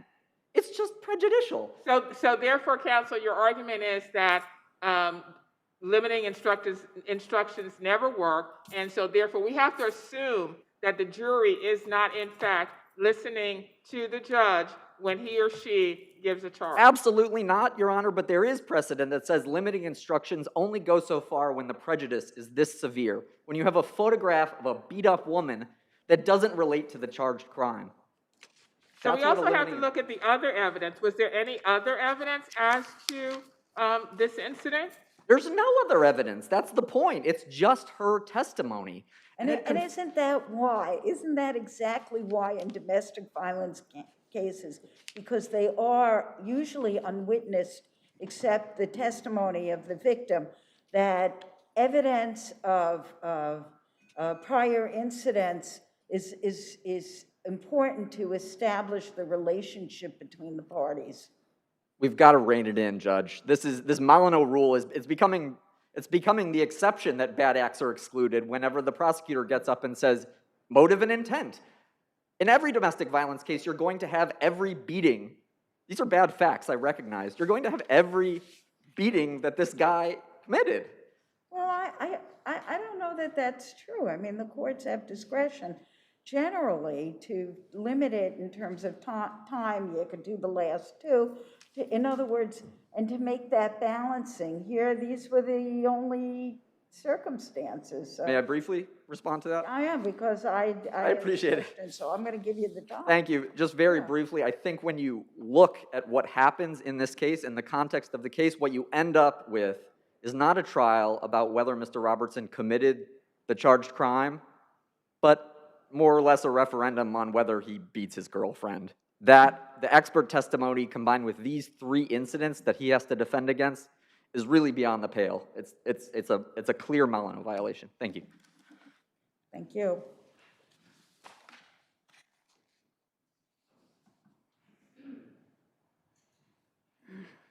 So, Counselor, staying with the Molyneux in terms of the prior incidents, this incident allegedly occurred on September 1, 2016? Is that right? This incident allegedly occurred on September 1, 2016? Yes, there were two. No, the charges under this indictment were for September 1, 2016. Yes, that's correct. The two prior incidents, one was a couple of months, I guess, before, July 2016. Is that correct? Right. That's correct. And then the other one was a year prior, Yes. March 2015. Is that correct? That's correct. So could you respond therefore to your adversary's comments in terms of staleness or prior, remoteness in time as to the other incidents? Well, the first thing I want to address is that it's absolutely ridiculous that this court just allowed in any prior incident that was an assault. In fact, this court took its discretion very seriously and in fact precluded a 2013 very, very brutal assault from this defendant onto this victim. And he precluded that. So it's not true that the people just went into court and said, oh, this is DV, so bring in this, motive and intent. That is not what happened here. The court was very, very thoughtful. And it appears my adversary disagrees with the Court of Appeals that finds that evidence of prior acts is especially warranted in DV cases where crime often occurs in the privacy of the homes, as Your Honor stated. So, and in particular, there are many non-propensity reasons which were stated by the judges. I'll just very quickly go through them. The limiting instruction was pretty clear, I think, that the judge gave to the jury, both at, right? Yes, very, very clear. I mean, we have to presume that the jury is going to be listening to the judge when it makes those statements. Well, in fact, the jury is presumed to have followed the court's instructions. And here, the court gave the limiting instruction twice. Here at the end of the complainant's testimony and at the end of trial. So twice they heard this instruction. They're presumed to have followed the instruction. And here there was overwhelming evidence of defendant's guilt. It was not just this complainant's testimony. This complainant's testimony was corroborated by the testimony of other witnesses, one who was present and heard them arguing. He heard this complainant scream, "Why are you hitting me? Leave me alone." Heard her crying outside the bathroom. He called her stepmother, Thomas, because her daughter was being harmed. That was his testimony. He observed injuries which were identical to those in photos. Also, Thomas observed the injuries immediately after the assault, saw the complainant crying, saw her in the bloody and torn nightgown, scars on her neck and lip, bloodshot and swollen eye, and did not tellingly observe any injuries on the defendant. Also, the medical records and Dr. Ryan's testimony. Well, the medical records were a little interesting because some of the injuries appeared to have been healed. Isn't that correct? Weren't some of the injuries that did not appear to be healed, they were scarring as opposed to something that would be the result of a recent laceration?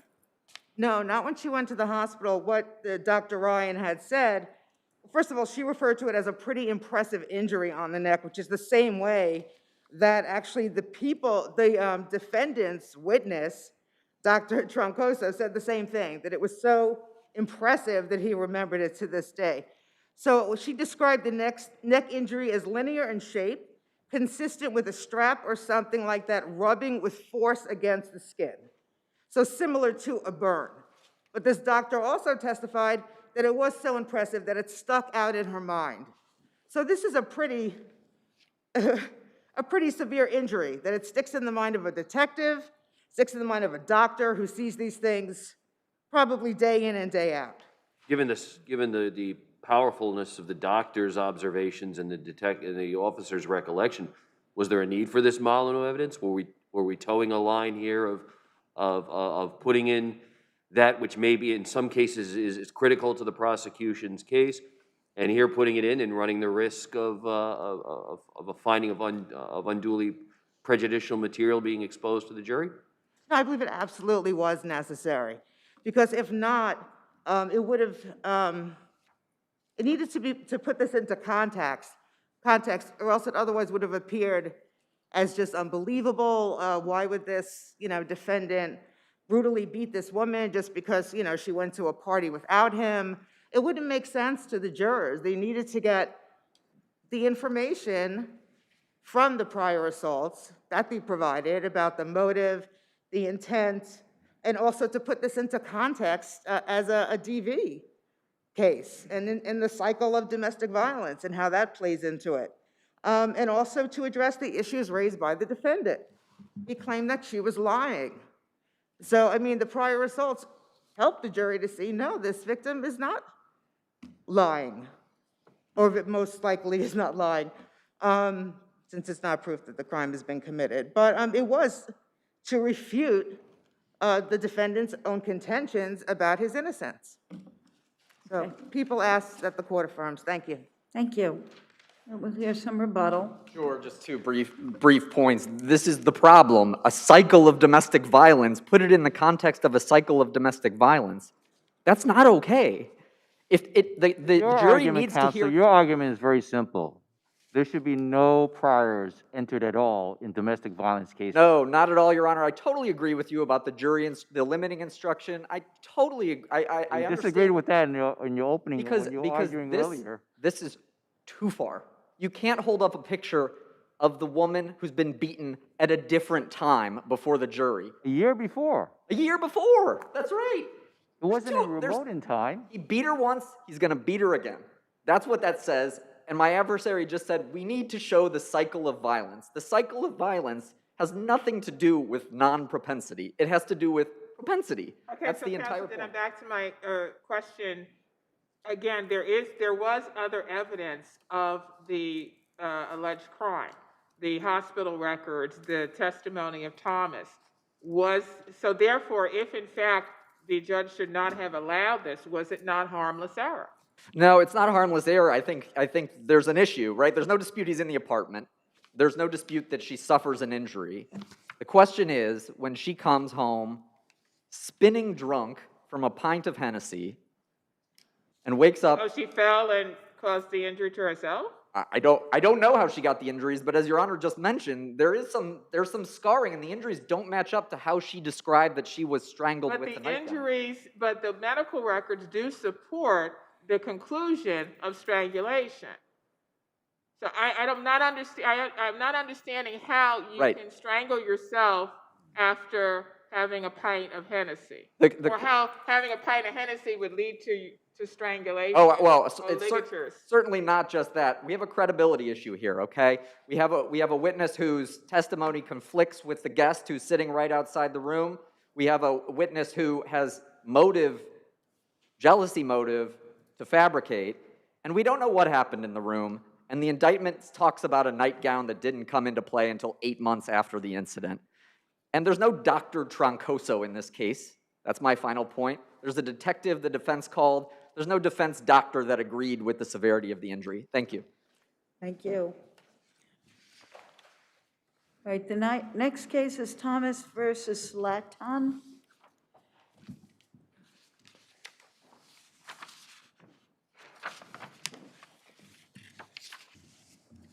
Good afternoon, Your Honors. I'm going to be brief. I know I have 3 minutes. I'll try to do it in less. I know that Your Honors have the briefs. My adversary is not here. I'm a little disappointed. I have a few questions I would have asked him. I'm going to go briefly this presentation in reverse order in the 3 points in my brief, because I think the last one is the most egregious, just to highlight, that the court below erred in permitting the appellant's former counsel to oppose his own client's motion to vacate the stipulation, a conflict of interest, while simultaneously granting appellant's motion to discharge said counsel without providing appellant's opportunity to retain counsel. And that attorney, their former counsel, still refuses to return their file. So what happened here is that there was a tentative agreement to agree, an agreement in principle where the major terms were not necessarily worked out yet. Well, And that attorney... What were the major terms not worked out here? It's not a case of adverse possession. The agreement was that we're going to, at some point, sell and share the proceeds on a 50-50 basis. What more do you need?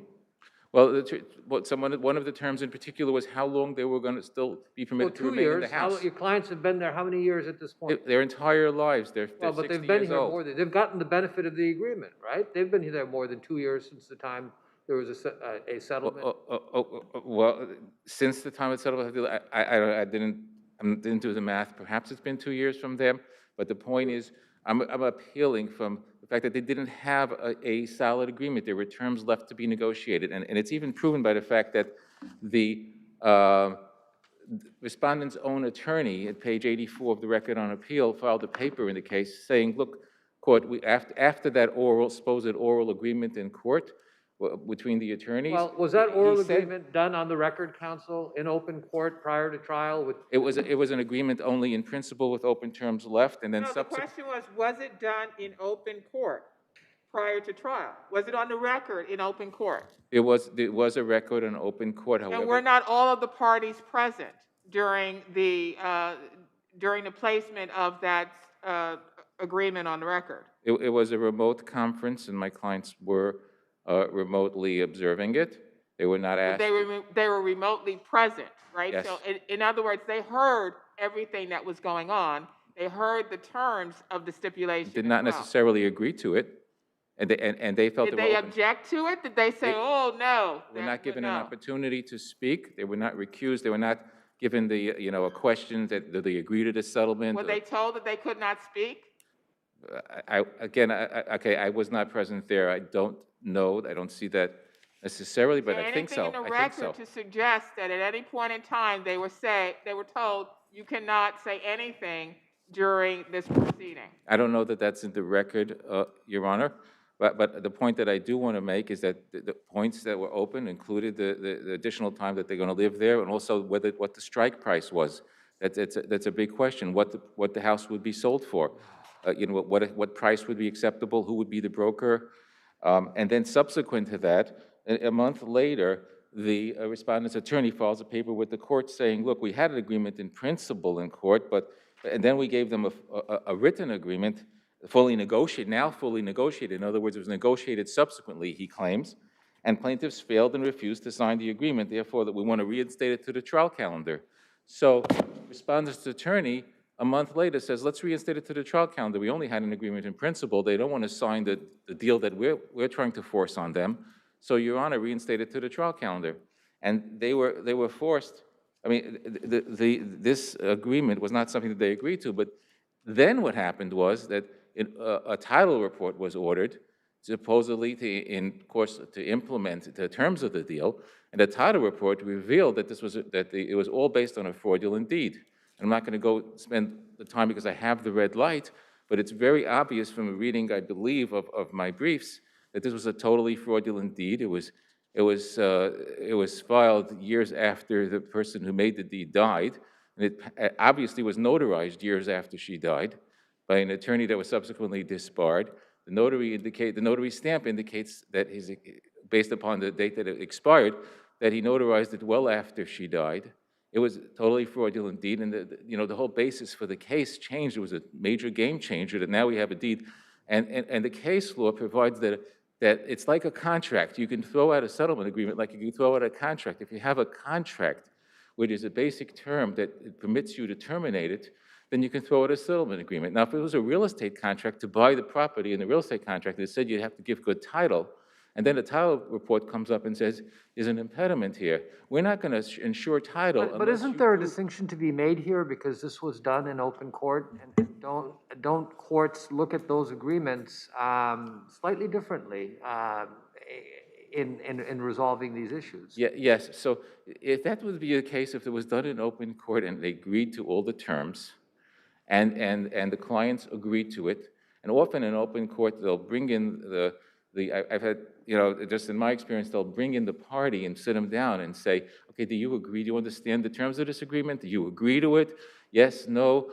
This was not done to them. It's during COVID, they're on the another side of a phone line or what have you. They don't agree to it. Their clients, this lawyer is trying to run it down, is to force it on them because he wants to get his fee. But if that's what happened, then isn't your client's gripe really with their former attorney? I mean, the attorney was there in court, in open court, the agreement was made, they were present. We have held that's binding. Even if they weren't there, it would be binding if their attorney were there. Okay, so that's one point. They do have a gripe against their former attorney. What I'm saying is that the judge subsequently, when asked to revoke the agreement and not to enforce it, should have said, yes, you know what, I'm not going to enforce this agreement because your attorney, because it was not, all the terms were not agreed to. But there were additional points. That's a different argument, but if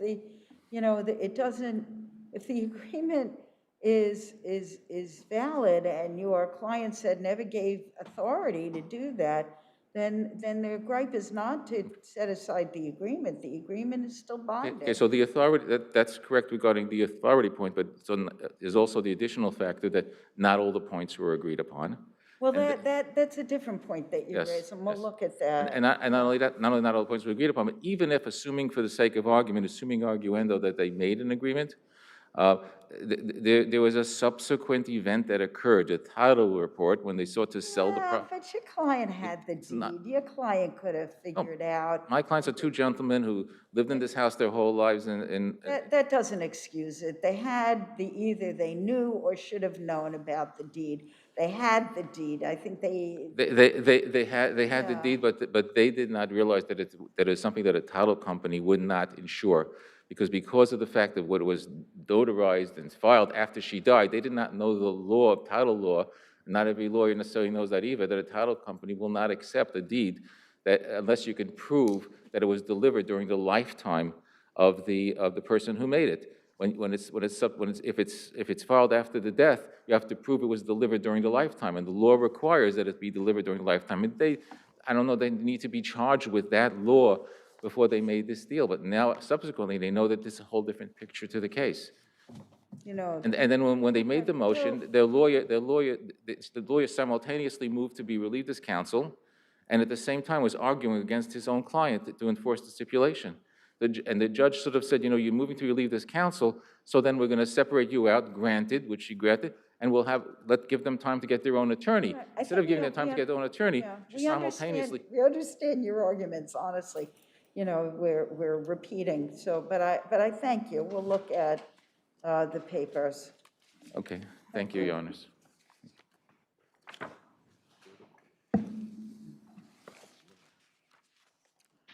Rad versus IAC.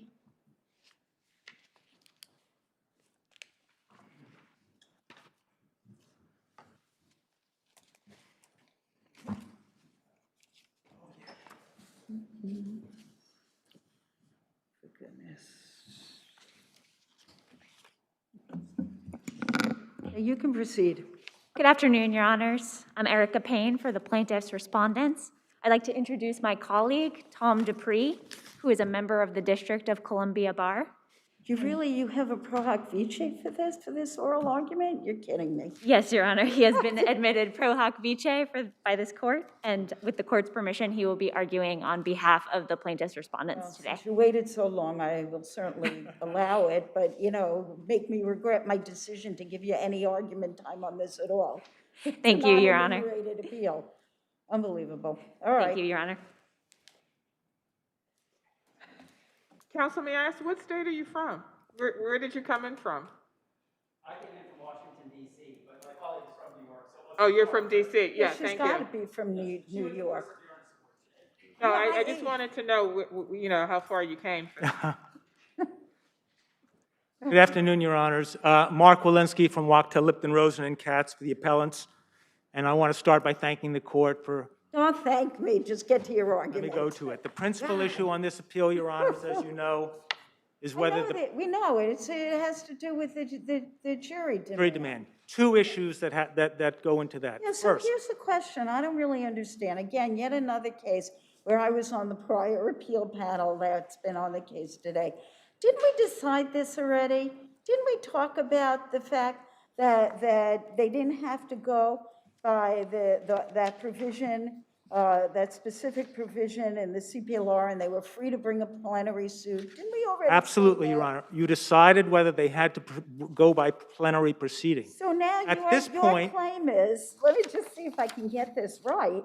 Your claim is that even though they have brought a plenary proceeding, and we have said they don't have to utilize the remedy, and I just want to get the right provision, the 7601. 7601, that they're still, their plenary proceeding is going to be 7601-like, and they can't get a jury trial? They Really? can't get a jury trial, Your Honor, because the issue is what remedy are they entitled to if they prove that there was a breach of contract.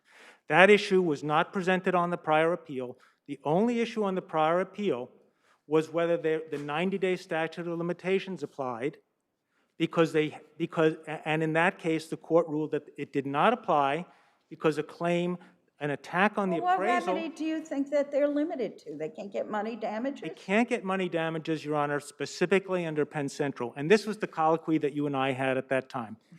You said, I don't mean to hold you to it, but you pointed out correctly that they joined claims that were traditional breach of contract claims for the merger with claims arising out of the appraisal. And in Penn Central, which is the key case, which I know the court will focus on, in Penn Central, the court said that in the rare case where the only issue is whether the appraisal should be the subject of review of the appraisal, in the rare case, you're constrained to 7601. You're constrained to the limitations on review of an appraisal. However, the Court of Appeals said in another case where there are other issues, you do not have to proceed under 7601, and you can proceed in a plenary proceeding. This court did not rule on the prior appeal whether they were entitled to a jury to decide. Of course we didn't. What we did was say they can go forward to a plenary proceeding. Correct. And a But plenary proceeding. I have to think that the ruling that we ultimately, the conclusion that we came to, and I appreciate that we might have had discussion back and forth, as we're having here, but that is just me otherwise, or my colleagues, inquiring to test the waters to see where we're ultimately going to go. What counts here is the decision that's made, right? And we said, go forward to they can go forward with a plenary. And the lower court ruled correctly that just deciding that they're entitled to a plenary proceeding does not decide the question of what remedy they're entitled to. Penn Central holds that if a party who participates in the selection of an appraiser has no greater right to challenge the outcome of the appraisal than a party who is subject to an arbitration agreement. At this point, the only issue that is being tried to the jury right now at 60 Center is whether the appraisers got it right or wrong and whether there was a breach of contract in the appraisal. Your Honors, let's look at this in a very simple way, stepping back. Let's assume this contract provided that there was provided for an arbitration agreement and that there was a claim that there was a violation of both the arbitration agreement and unrelated issues, as was the case here. Under Penn Central, the appraisal is supposed to be treated the same way as an arbitration agreement. If this contract said the parties will arbitrate the value of the tender options, and the claim was that the arbitration was corrupted because the arbiters did not get the information that they were contractually entitled to, in that circumstance, the remedy would be a new arbitration, not a lay jury deciding how the arbitrators would have ruled but for the breach of contract. And the essence of this contract, and it cannot be disputed, the essence of this contract is that the parties agreed and wanted experts to decide the value of these tender options. Okay, Contract thank you. said- Thank you. Thank you.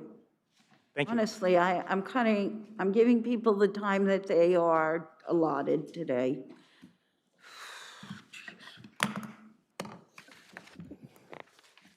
May it please the court, Tom So Dupree. what's your remedy here for this plenary action? Money damages, Your Honor. And this court, Your Honor's recollection is exactly right. In the prior appeal, although my colleague just argued that we are not properly seeking relief, i.e. money damages, in a plenary action, I will quote from the opinion of this court from the last time we were here. Although plaintiffs' claims undoubtedly relate to a dispute over the valuation process, plaintiffs are not seeking to enforce the valuation agreement and are properly seeking relief in a plenary action. It's deja vu all over again, Your Honor.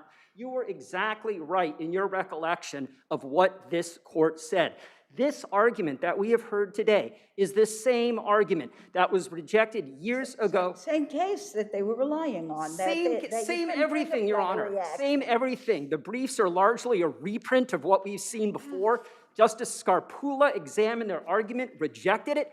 When Justice Cohen took over the case from Justice Scarpula, they smelled an opportunity. They rolled out that argument once again to Justice Cohen. He did an independent de novo review of the contracts, rejected their attempt to analogize this to an arbitration agreement, and agreed with Justice Scarpula and this court that this is not an arbitration agreement. There is nothing in the contracts. There is nothing in New York law that restricts our remedies, that waives our right to a jury trial, that confines us to the auspices of Article 76. This argument has been rejected by every single justice to have considered it, and it's not getting any better now. The Court of Appeals has said explicitly that to find a party has waived its right to a jury trial in a contract, there needs to be clear, unequivocal, express language doing so.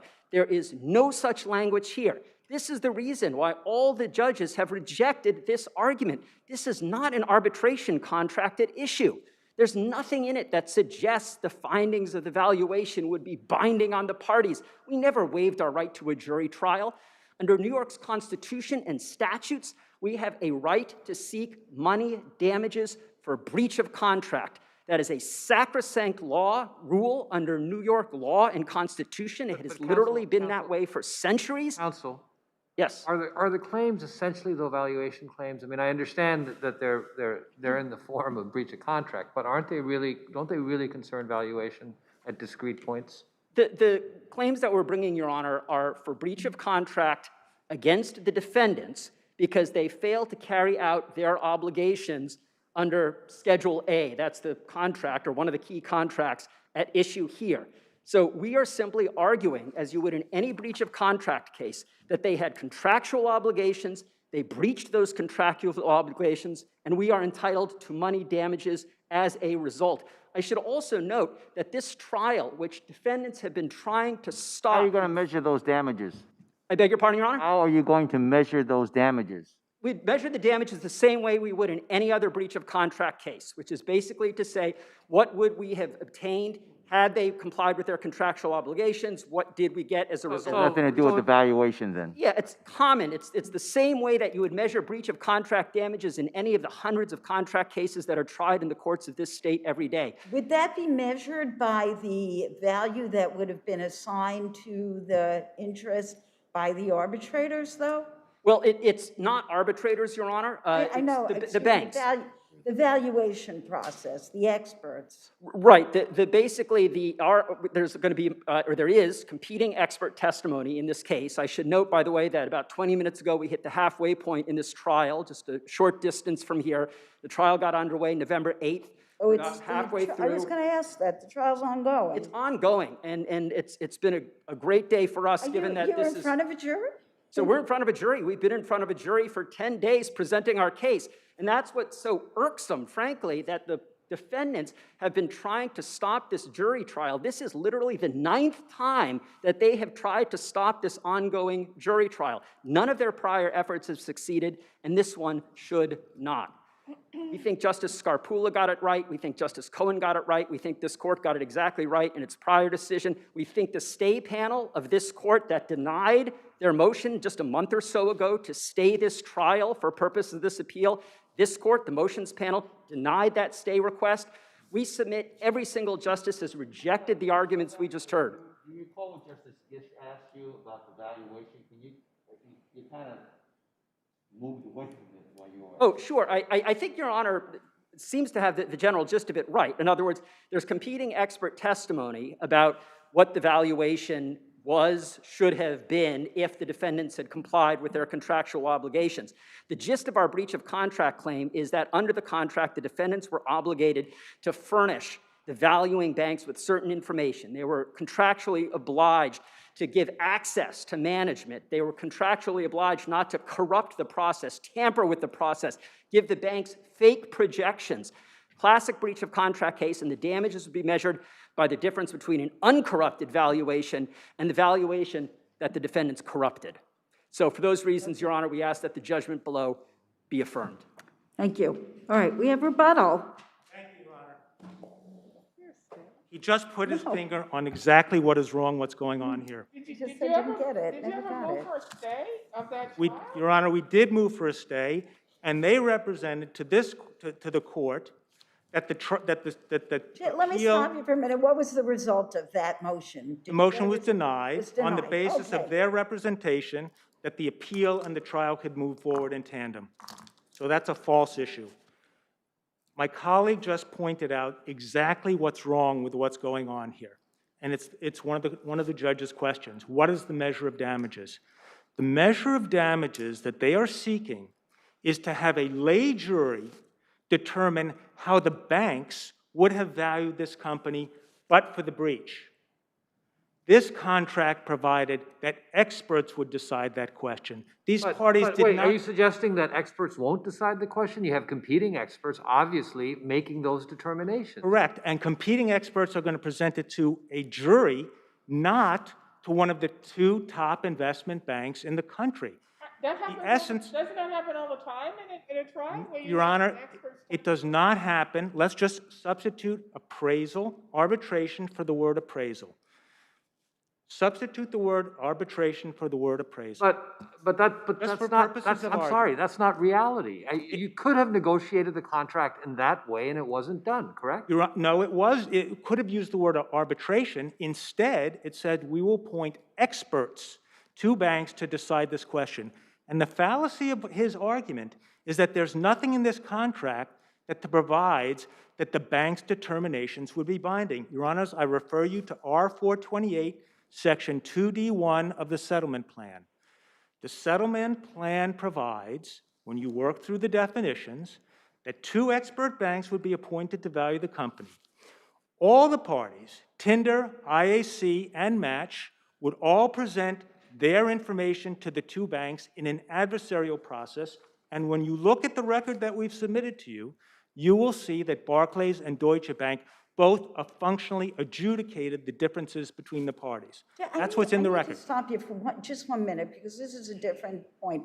You're arguing about what the value would have been, should have been of the stock interest. But here on the breach of contract, there's a liability issue as well, isn't there? Yes. Concerning whether you fulfilled your obligation under the contract to give the banks the appropriate information that they needed to make the appropriate evaluation. Correct. Right? And that So issue... yes is the answer. Let me get to it. Boy, nobody trusts me. Okay, next question. 1000%. Okay, thank you. All right, my next question, because you'll remember this interplay. Yeah, right. Next question is, isn't the breach of contract issue, wouldn't at the very least that go before a jury? That issue, we think, should go to the bench, but certainly it could go to the jury. That issue, the liability issue.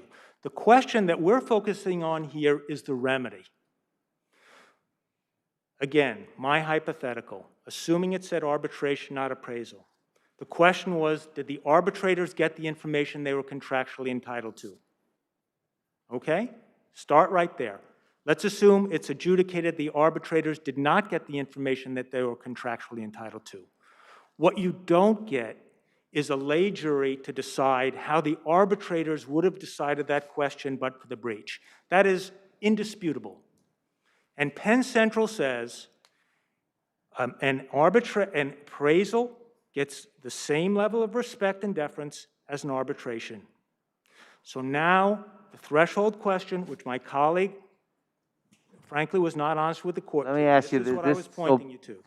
Just bringing it down, stripped to its bare essentials, you're just saying that that dollar figure, that ultimate dollar figure amount that comes, that the jury's going to ultimately award if the plaintiff prevails, should not be decided by the jury. That number, that dollar figure has to be decided by these two banks that were part of this whole agreement. Or two That's new why banks you're using the in a new- arbitration example where the arbitrator decides an issue and that's where it goes. Absolutely. And I In just terms of the liability, like Justice Gish says, and you conceded, the liability aspect of this breach of contract that could go to the jury. I think it should go to the bench, but it certainly could go to the jury. But the one point that, look, I don't want to overstay my welcome. I know I already have. Believe me, I would have no problem telling you you're done today. Okay, so let me make this one point. I haven't yet. Was the point that my colleague made was that that this was not meant to be binding, and that is just not true. If you look at R428, Section 2D1 of the settlement plan, it provides, when you work through the definitions, let me walk you through. The two banks each reach what's called a final determination of the value of the asset. That final determination is then averaged together to come to a single number. In this case, the single number was $3 billion. That $3 billion is then translated into a per-share price, which is defined as the public company trading price. And then in Section 2D1 of the contract, R428, it says that the employees shall be entitled, that's the language, shall be entitled to be paid out money on the basis of the price determined by the final determinations of the two banks. In fact, $700 million went out the door on the basis of the two bank final determinations. So the idea that this was just an advisory opinion or an invitation to further litigation is just not true.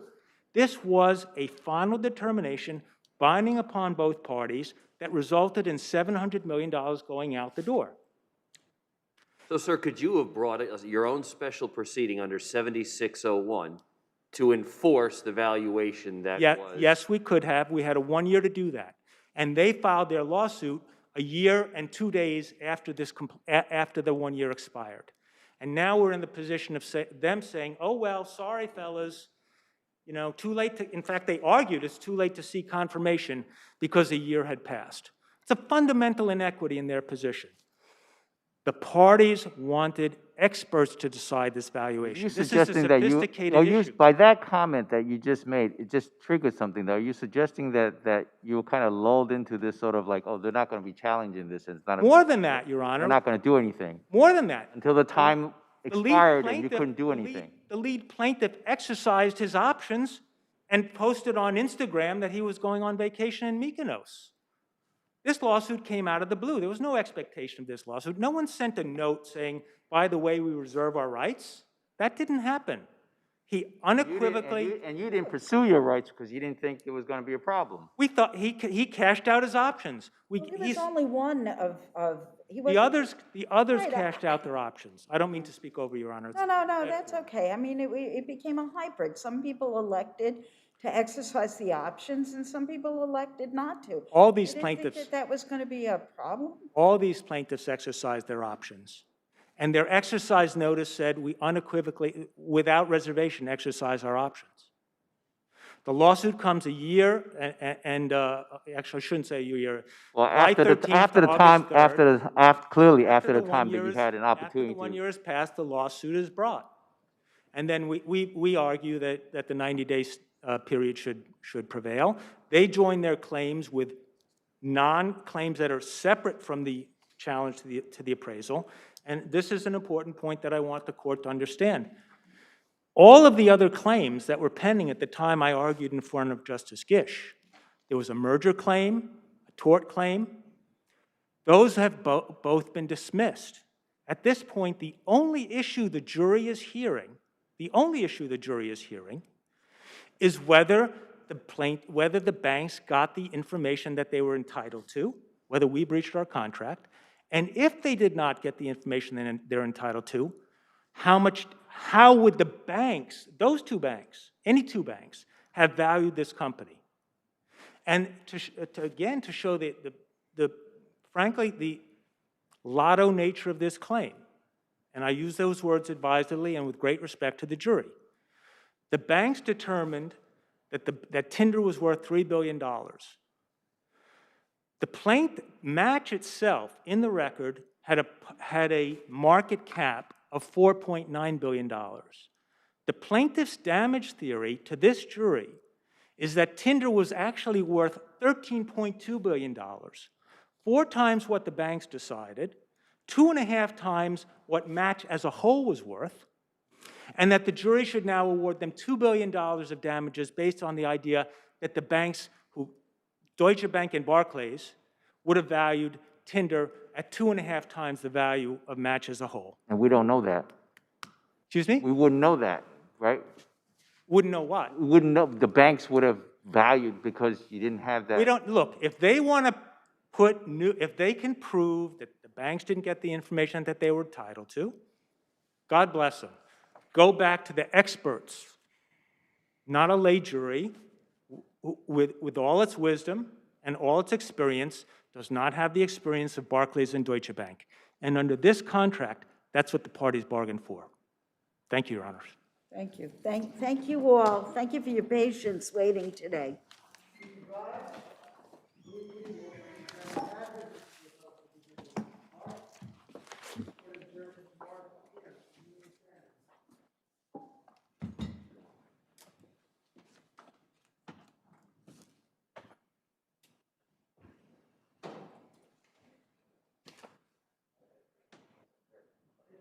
Thank you. Good to see you again.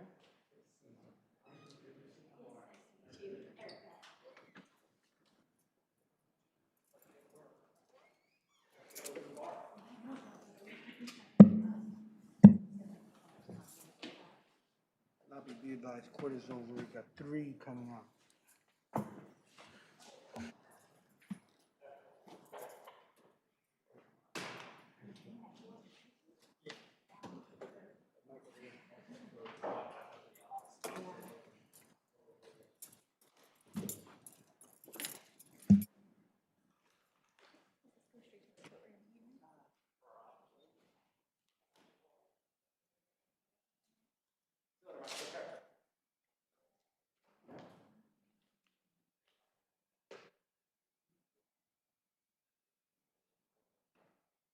Worth the wait? Yeah. Thanks, guys. All right, go. Everyone.